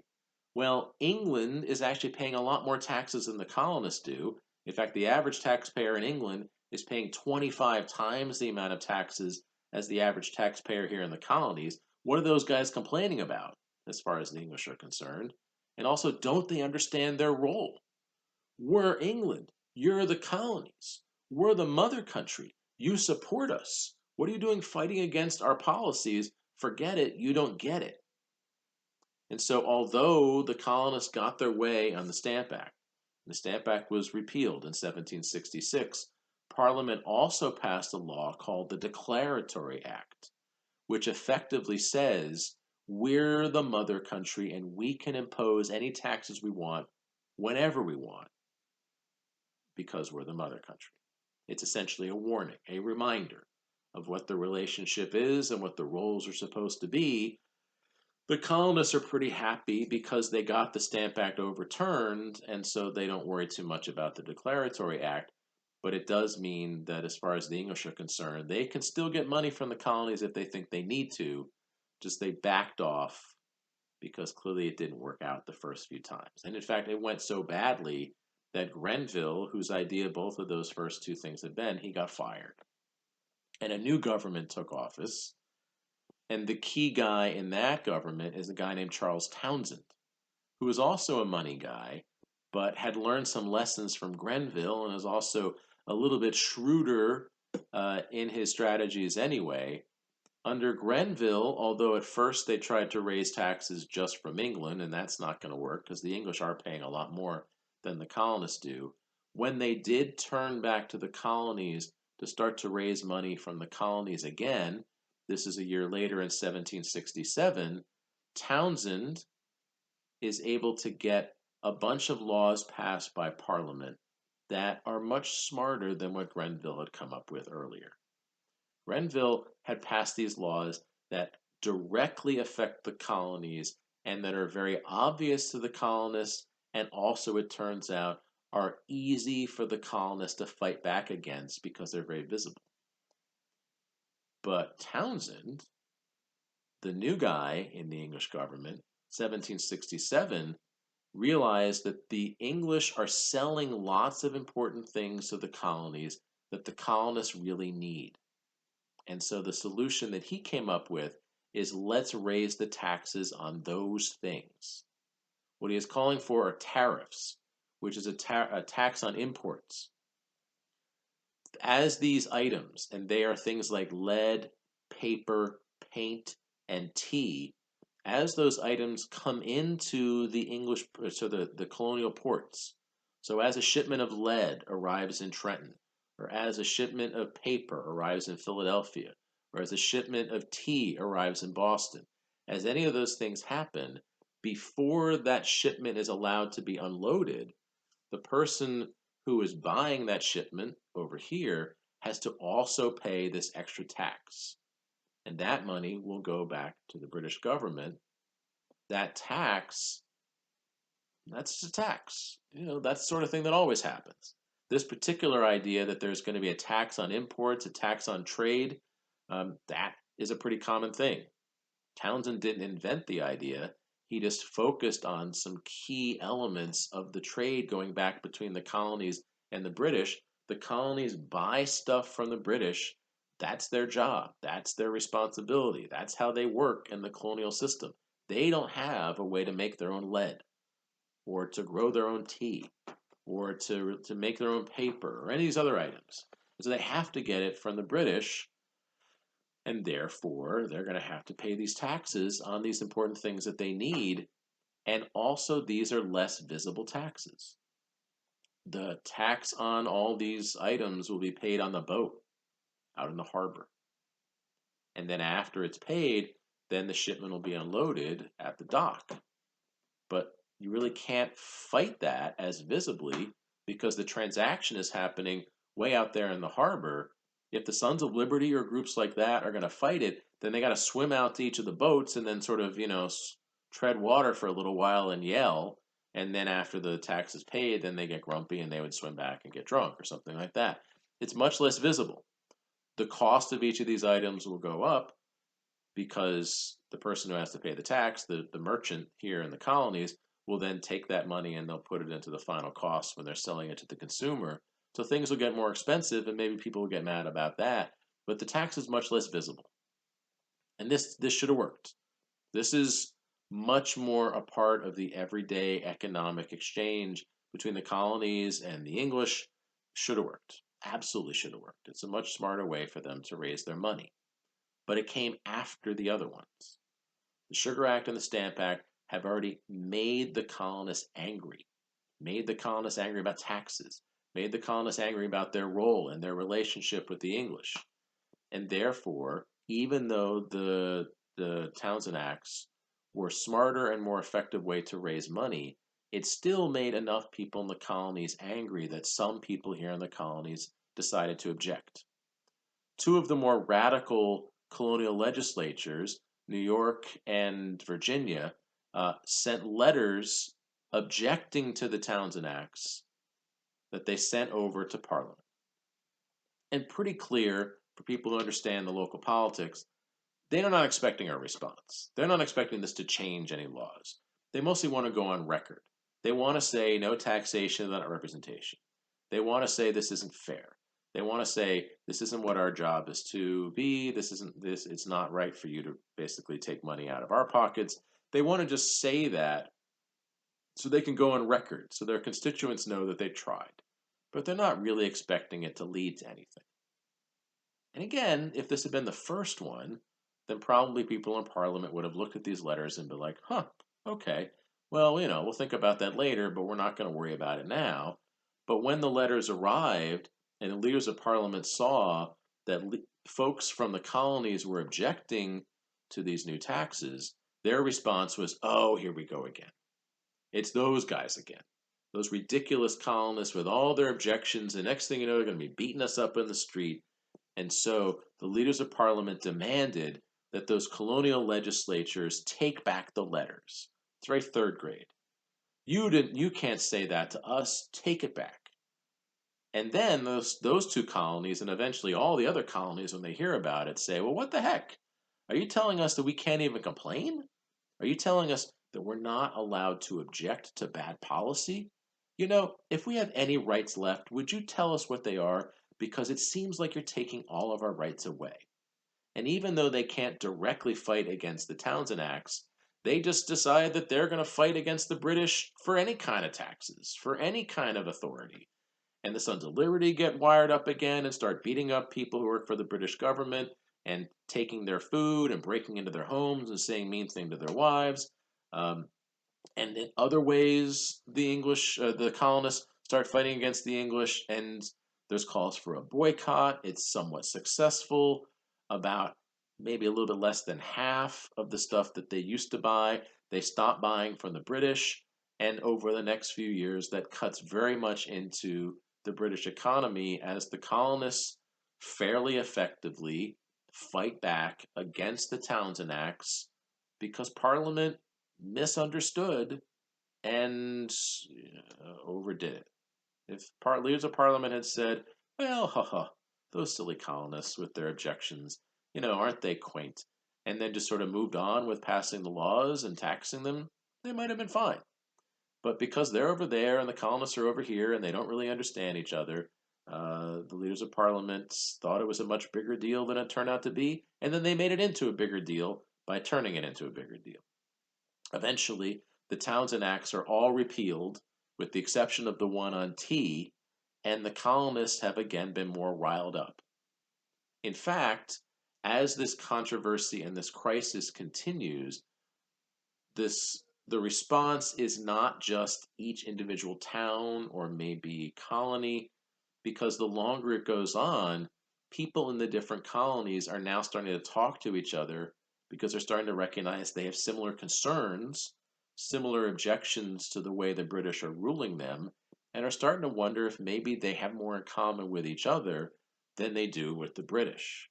The longer this crisis goes on, the more likely it is for there to be alliances or at least conversations that begin to happen after the Stamp Act crisis, continuing through the Townshend Act crisis and into the early 1770s. Some of the people who we'll think of as the founders of the country, they're getting to know each other as one person may write a newspaper article objecting to this thing, and then that'll be republished in another part of the colonies, and people there will say, oh, that was a pretty good point, and they'll get in touch with the author and they'll get to know each other. There's a network of communication that's beginning to develop in the anti British sentiment that these British laws, which, when you get down to it, are really not that expensive, are really not going to, run people out of business for the most part. The colonists are complaining more about the principle of the thing, but it makes them angry.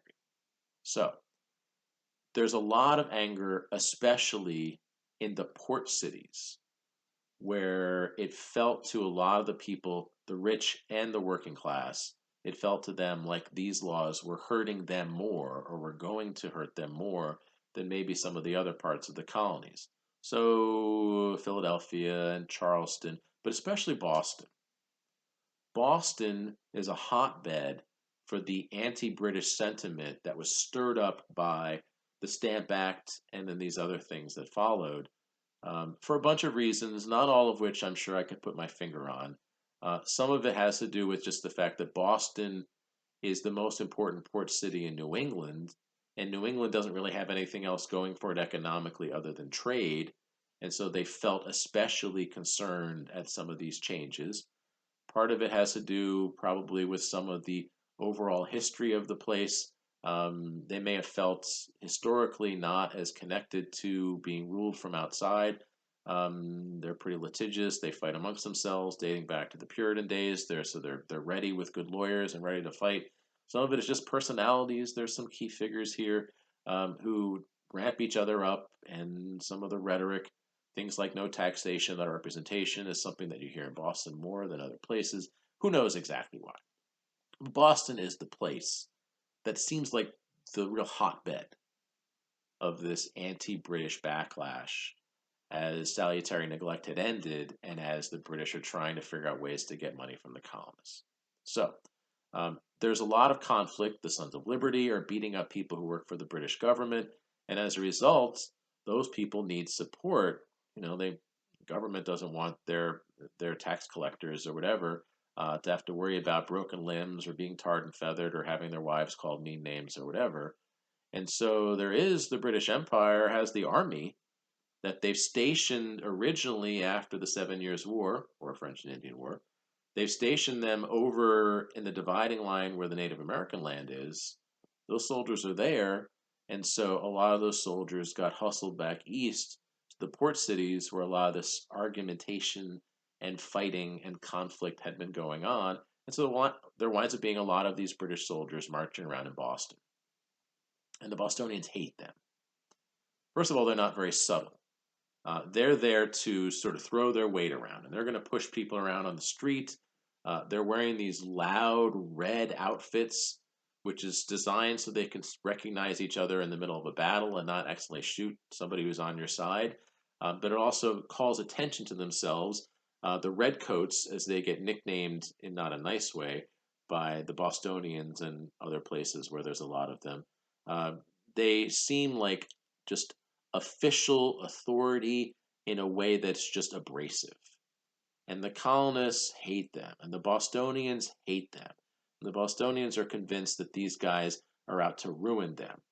And the British soldiers are pushing their authority around. Are trying to round up some of the leaders of the Sons of Liberty and throw them into jail. Everyone else in town who knows who these guys are trying not to make sure that happens, and the army is hiring spies and trying to find people who will fink on the leaders of the resistance. It all gets pretty ugly, and it got really ugly in the winter of 1770. These soldiers have been marching around in Boston for a while now and not making any friends. And a lot of the people, the regular everyday people in Boston, are just sick of them, angry that they're there, angry at what's going on, where they previously thought that they were, pretty happy. And now the British, if they feel are taking away their rights, they're mad. And then they got drunk. You know what happens. This particular night in Boston, a bunch of Bostonians had been out drinking, doing their thing.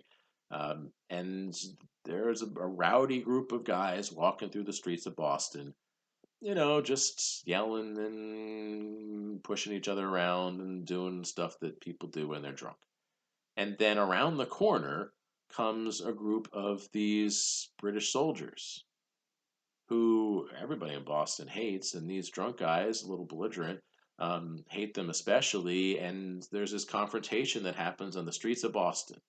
Bunch of British redcoat soldiers on one side, a bunch of drunk, belligerent Bostonians on the other side. They start, the Bostonians start calling the redcoats names, and that they're not very polite. And the soldiers have nowhere to go, so they're sort of standing there, and they don't want to run away because they're there to be authoritative. Uh, so they all surround each other and they're defending each other, and they're being called names, and it's winter in Boston, which means there's snow on the ground. So some of the Bostonians make snowballs and start throwing them at the soldiers. And well, if you know anything about colonial Boston, you dig below the snow and you're going to find the stones that are the cobblestones of the road.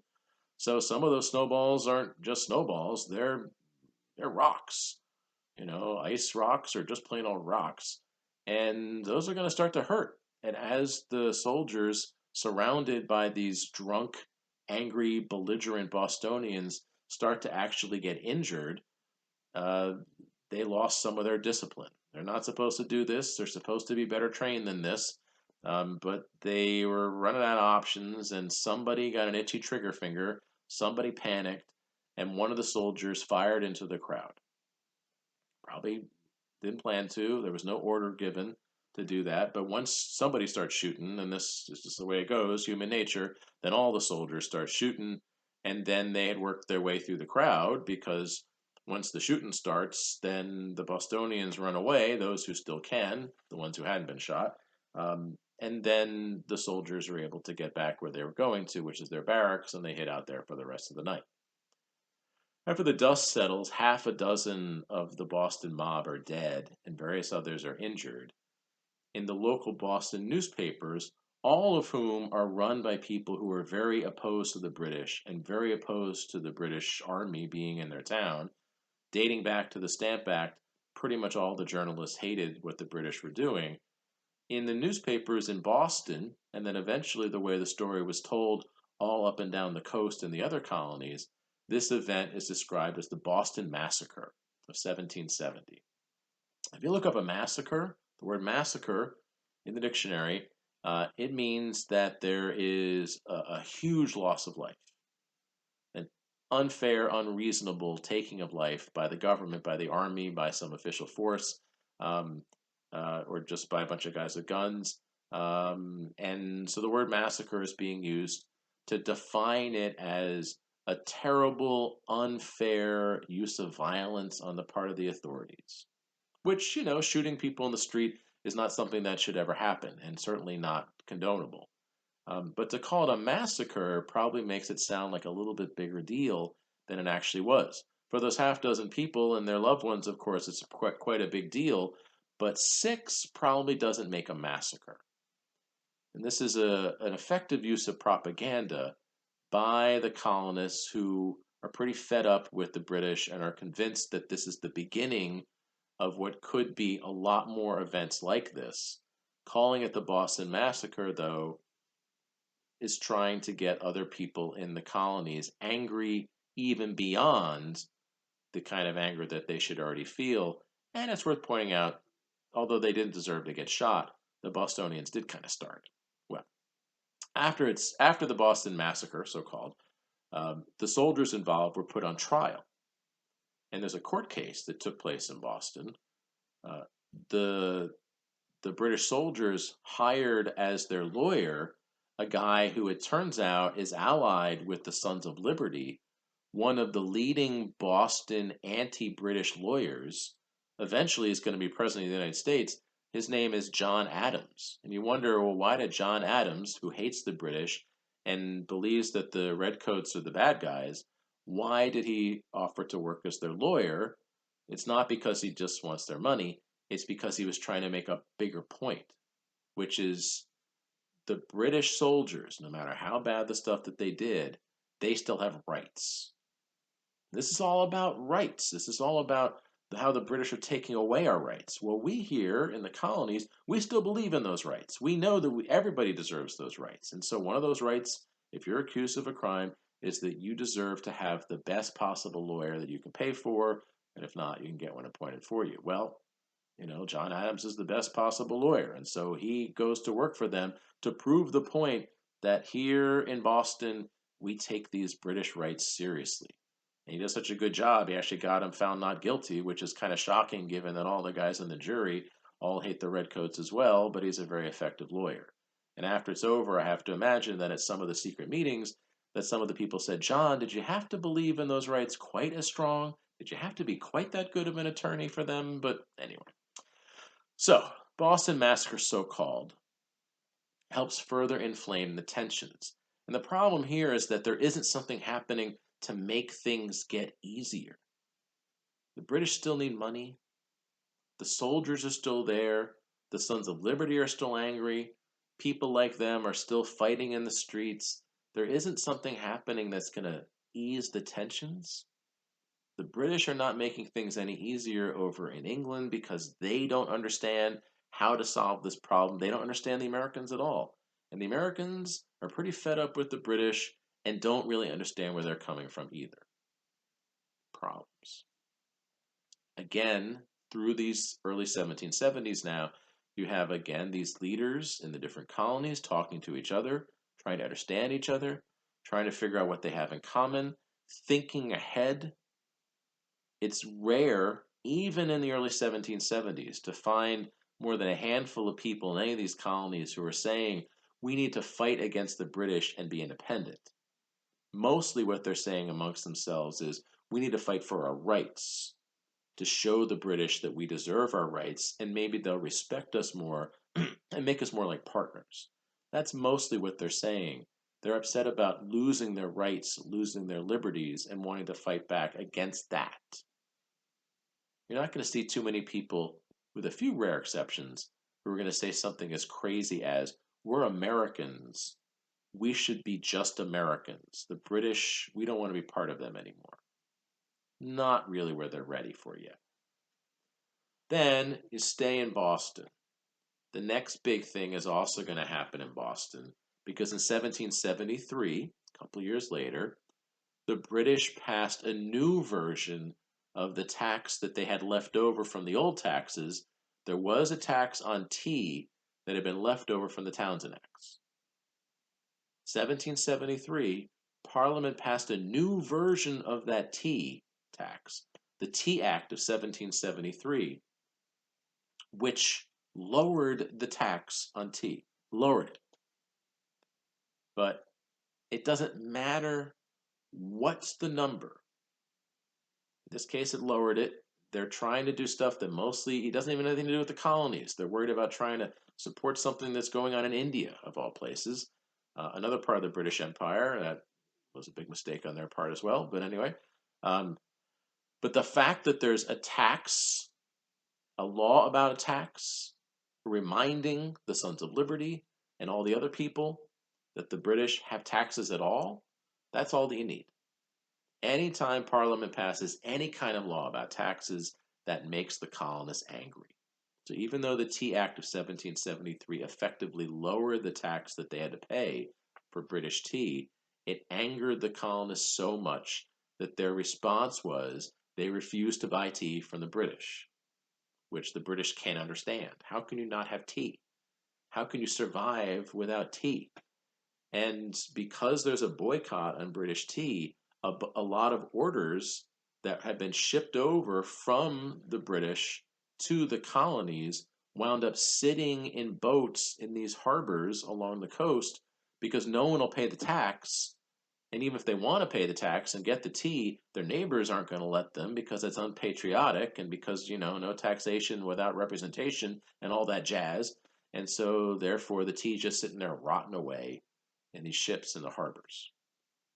And the Sons of Liberty are beating people up in these communities, and there's a boycott going on, and all the same kind of anger has been stirred up. And the tea is just sitting there in these boats in the harbor, just sort of as a symbol. That's going to make the colonists, especially of a Sons of Liberty kind of point of view, all the more angry. And so finally they decided to do something about it. December of 1773, some of those shipments have been sitting there for months, just sort of rotting away. And so in Boston, and again it's Boston, in Boston in the winter of 1773, a bunch of the Sons of Liberty probably got drunk first, got on little rowboats, rowed out to the ships in the harbor where the tea is just sitting there. The sailors on these ships, they've been just stuck there forever. They don't really care that much. The Sons of Liberty guys sort of climb up onto the ships, demand that they get access to the tea, beat up some of the sailors. The rest of the sailors are like, you know what, whatever.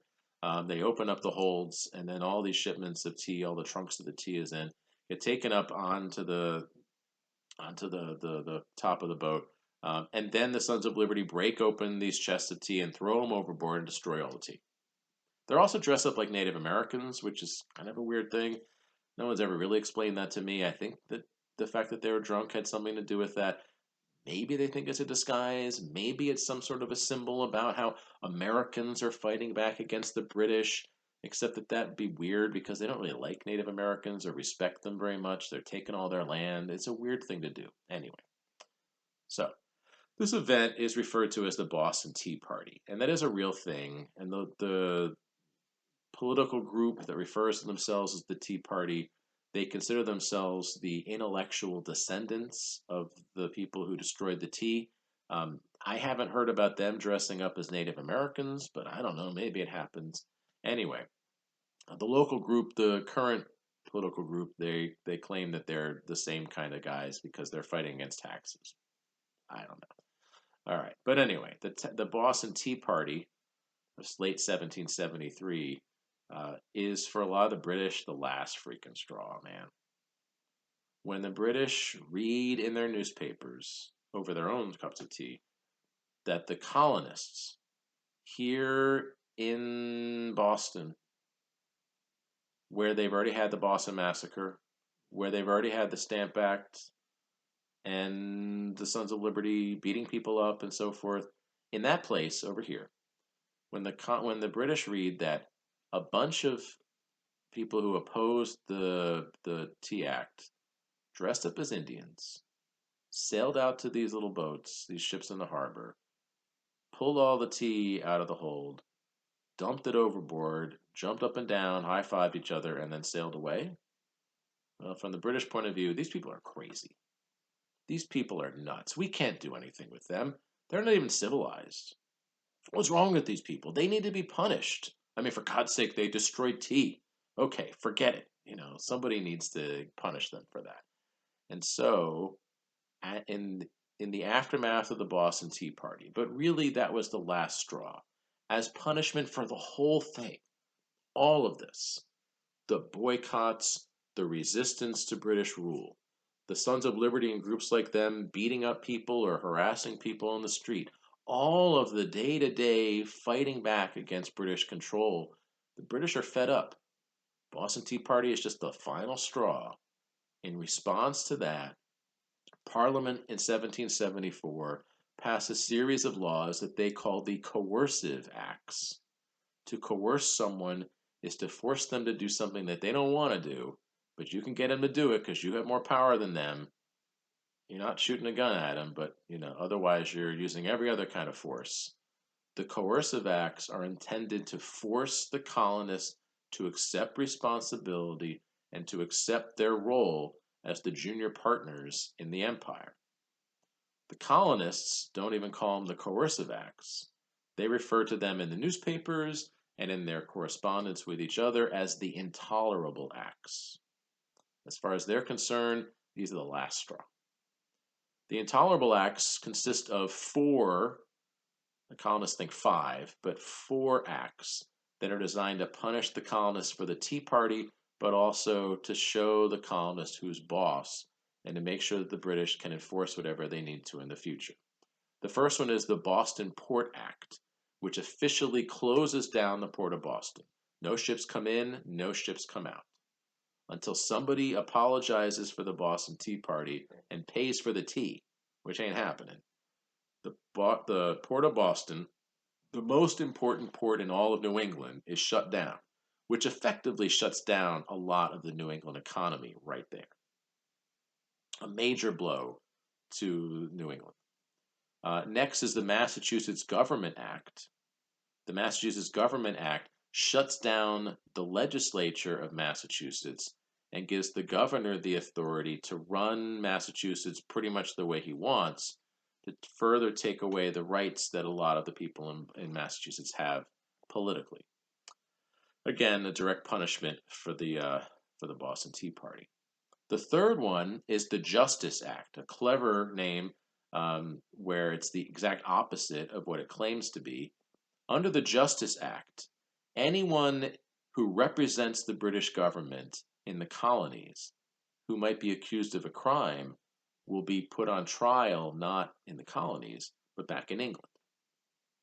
The theory of the British system of jurisprudence, which we have today, is that when you're accused of a crime, you get put on trial where the crime happened.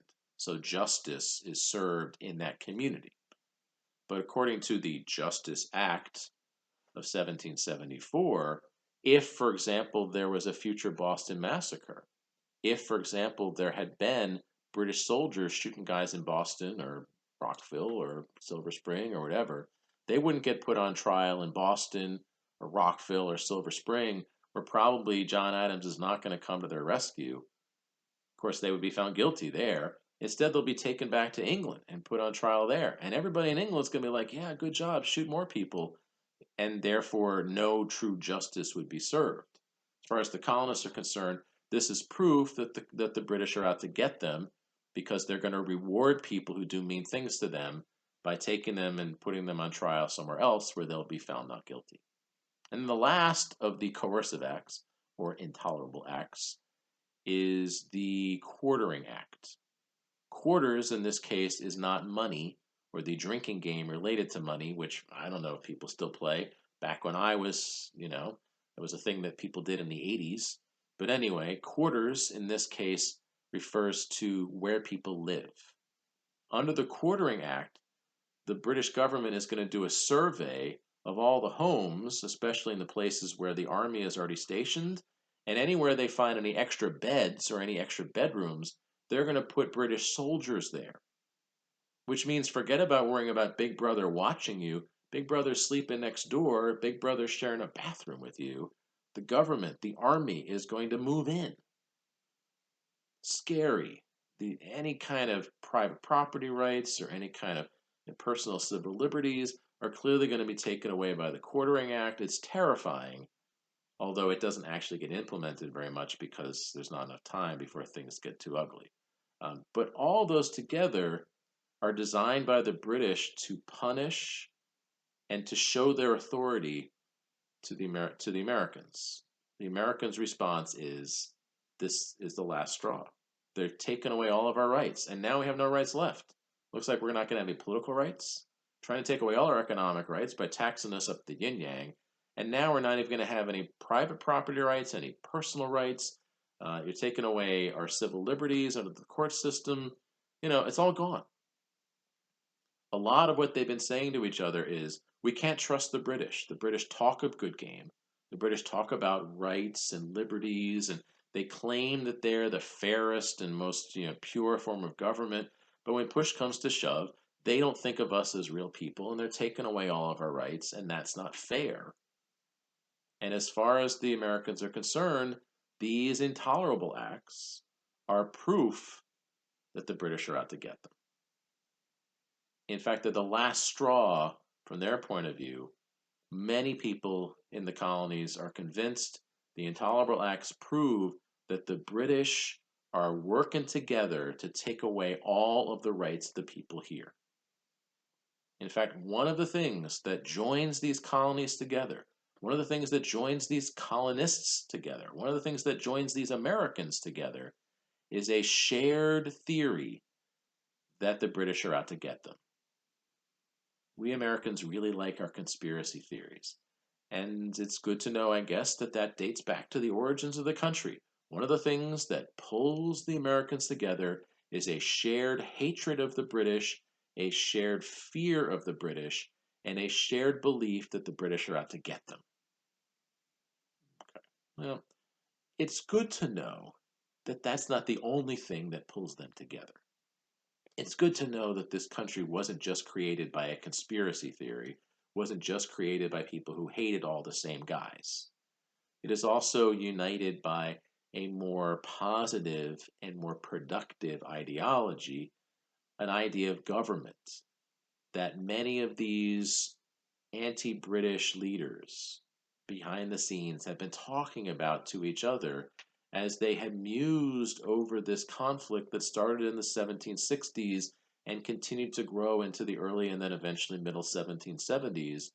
People that you've heard of, like John Adams and his brother Sam Adams, Paul Revere, George Mason, George Washington, Thomas Jefferson, and people you haven't heard of, like James Otis and others in other, John Witherspoon, people in other colonies, when they're talking to each other, once they get past the complaining about the British part, a lot of them center their discussions around questions of government and what the ideal form of government would be.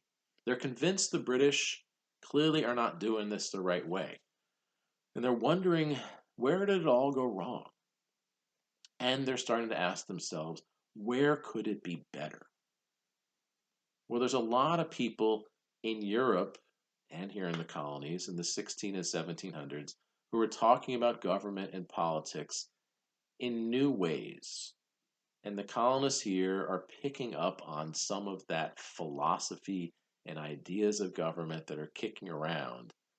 And the colonists have their own twist on an old idea of government, and that is a belief that a republic is the best form of government. So, first of all, quick show of hands, raise your hand if you live in a democracy. Here's an example where this works so much better when we're actually in the same room, because then I know someone's hand's going to go up. Let's assume somebody's hand went up. Put your hand down. You do not live in a democracy. A democracy is a form of government where all the people, or at least all the citizens, make all the decisions together.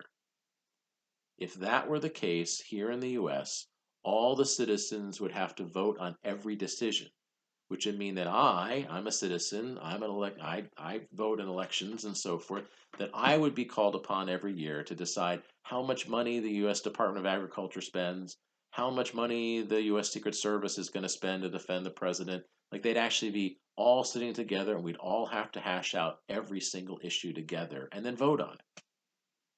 That works for like the PTA, that works for, the chess club, but that's not what we have for a government. A democracy is a government where the citizens make all the decisions. A form of that, but not a democracy, is a republic.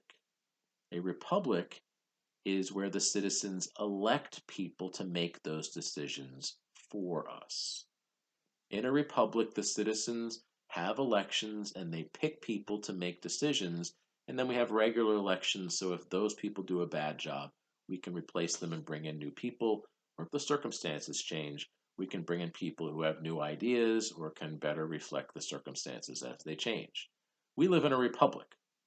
A republic is an elected form of government as opposed to a democracy where there's no elections, there's just decisions made together by everybody. We don't do that. We have a republic, and republics are not new. There had been republics in ancient Greece, there had been republics in ancient Rome, there had been republics at other times in the history of the world, especially places here and there in Europe. Republics were not new. Colonists didn't come up with the idea, but they're studying them and learning about them at the same time other people in other parts of the world are. And a lot of people are thinking that a republic is a really good form of government, really fair. It's a good way to sort of divide up the power. It's a good way to make good decisions. It could lead to effective results. You're less likely to have rights taken away. Republics are cool, except they never work. And the people who studied republics in Europe at the same time, they all came to the same conclusion. You can think a republic is a great way to go, but republics never work. Eventually, somebody takes over. And that person, Caesar, for example, in ancient Rome, then aggregates power to themselves and starts to take away the rights of the people. And that's just the way it goes, which is why republics don't really work. They're too weak. Well, the colonists here, the leaders of the anti-British sentiment, the people who are objecting to the way their rights are being taken away by the British, they, as they talk to each other in the 1770s, come to believe that the British are taking away American rights because they have the wrong form of government. They have a form of government with a king. They have a form of government that inherently works for just a handful of people. A republic, they think, will work for everybody. Those old republics failed, we can fix it.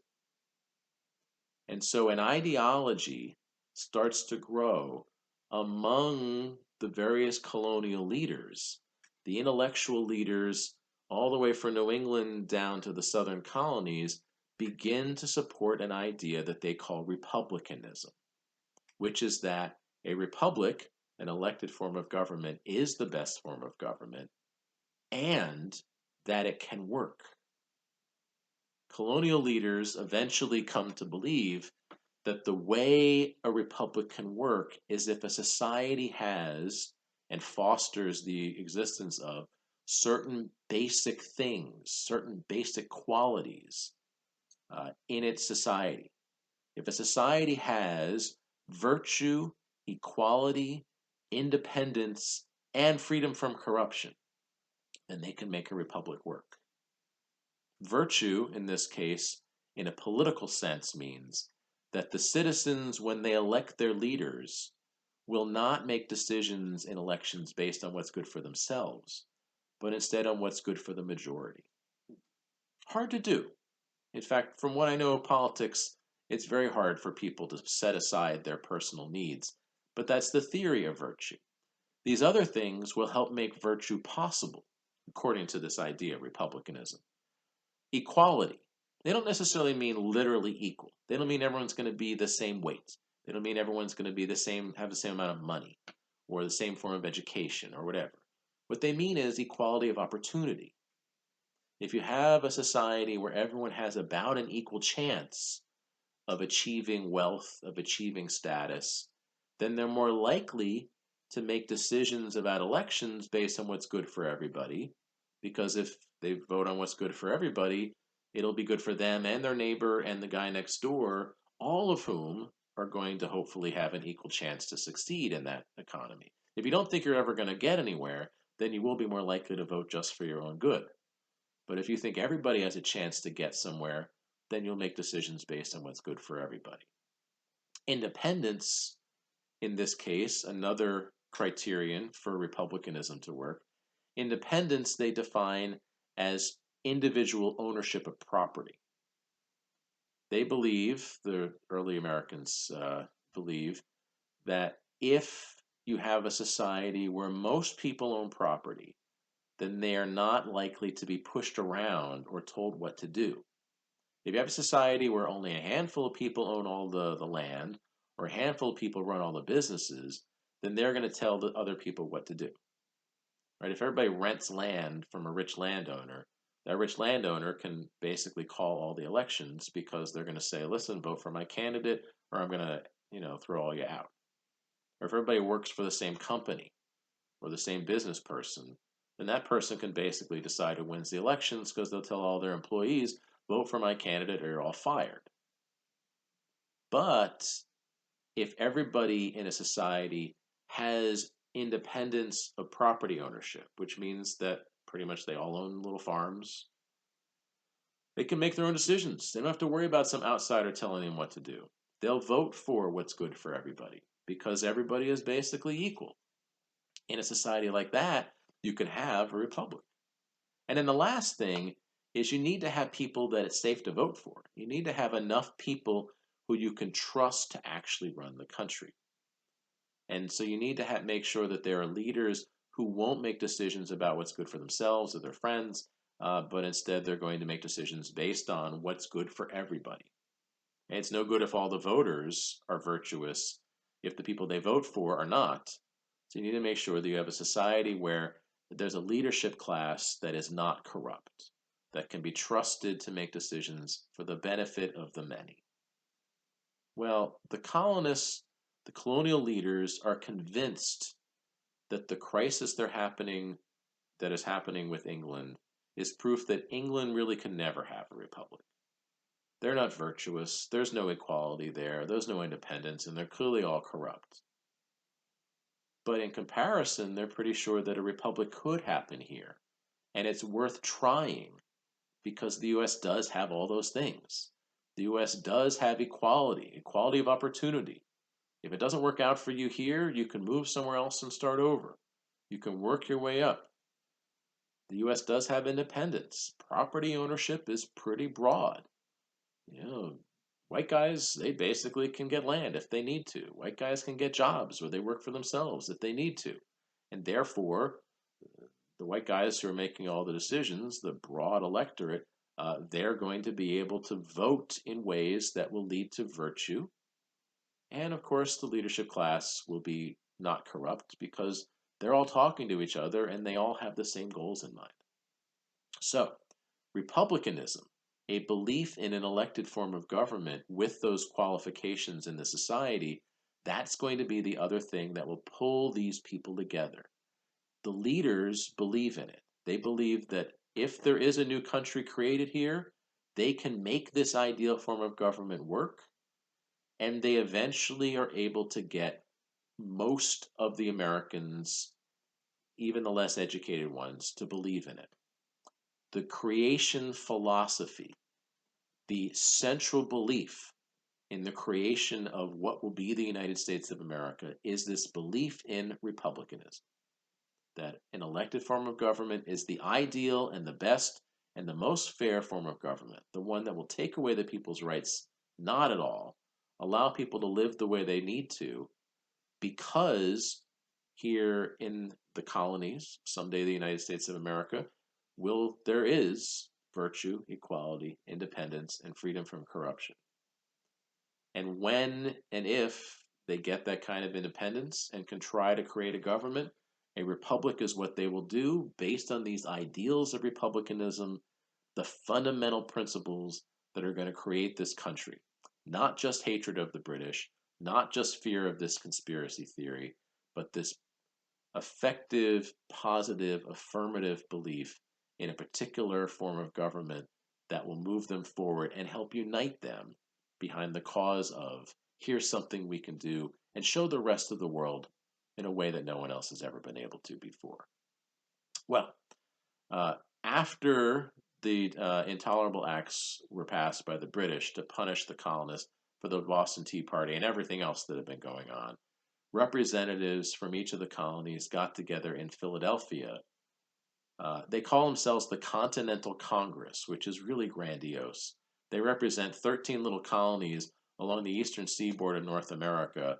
They're a tiny little sliver of the whole continent, but they have big dreams. I'm going to call them the First Continental Congress because they'll be around long enough that eventually there'll be elections or reappointments, and a whole new group of them is going to come in later because it turns out that these are the folks who are going to have to help lead the Americans against the British. It wasn't their intention. Most of these people are fairly middle of the road. They're not radicals. They're not mostly calling for any kind of independence. They're hoping that through economic leverage, boycotts, and things like that, they can force or coerce the British into getting rid of the coercive acts or intolerable acts. That's their goal. But they're the only real, truly organized, centrally organized body speaking for all the colonists, speaking for all the Americans, I think I can call them, in the aftermath of the Intolerable Acts when the fighting is going to begin, which it will in our next discussion.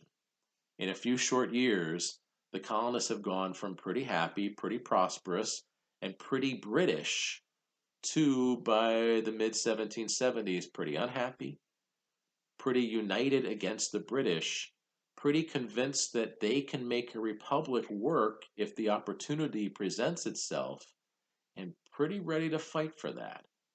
Things are going to start happening again in Boston a little bit after the Continental Congress gets organized. Those guys never expected to fight a revolution, but it turns out that they're going to. We'll pick up that story on Thursday. Thank you for your time tonight, and I look forward to, if you haven't already, send me some sample IDs so that I can check them over and make sure that you're beginning the process of studying for our midterm, which is a week from Thursday, and so this time for studying is now. Thanks a lot. See you soon.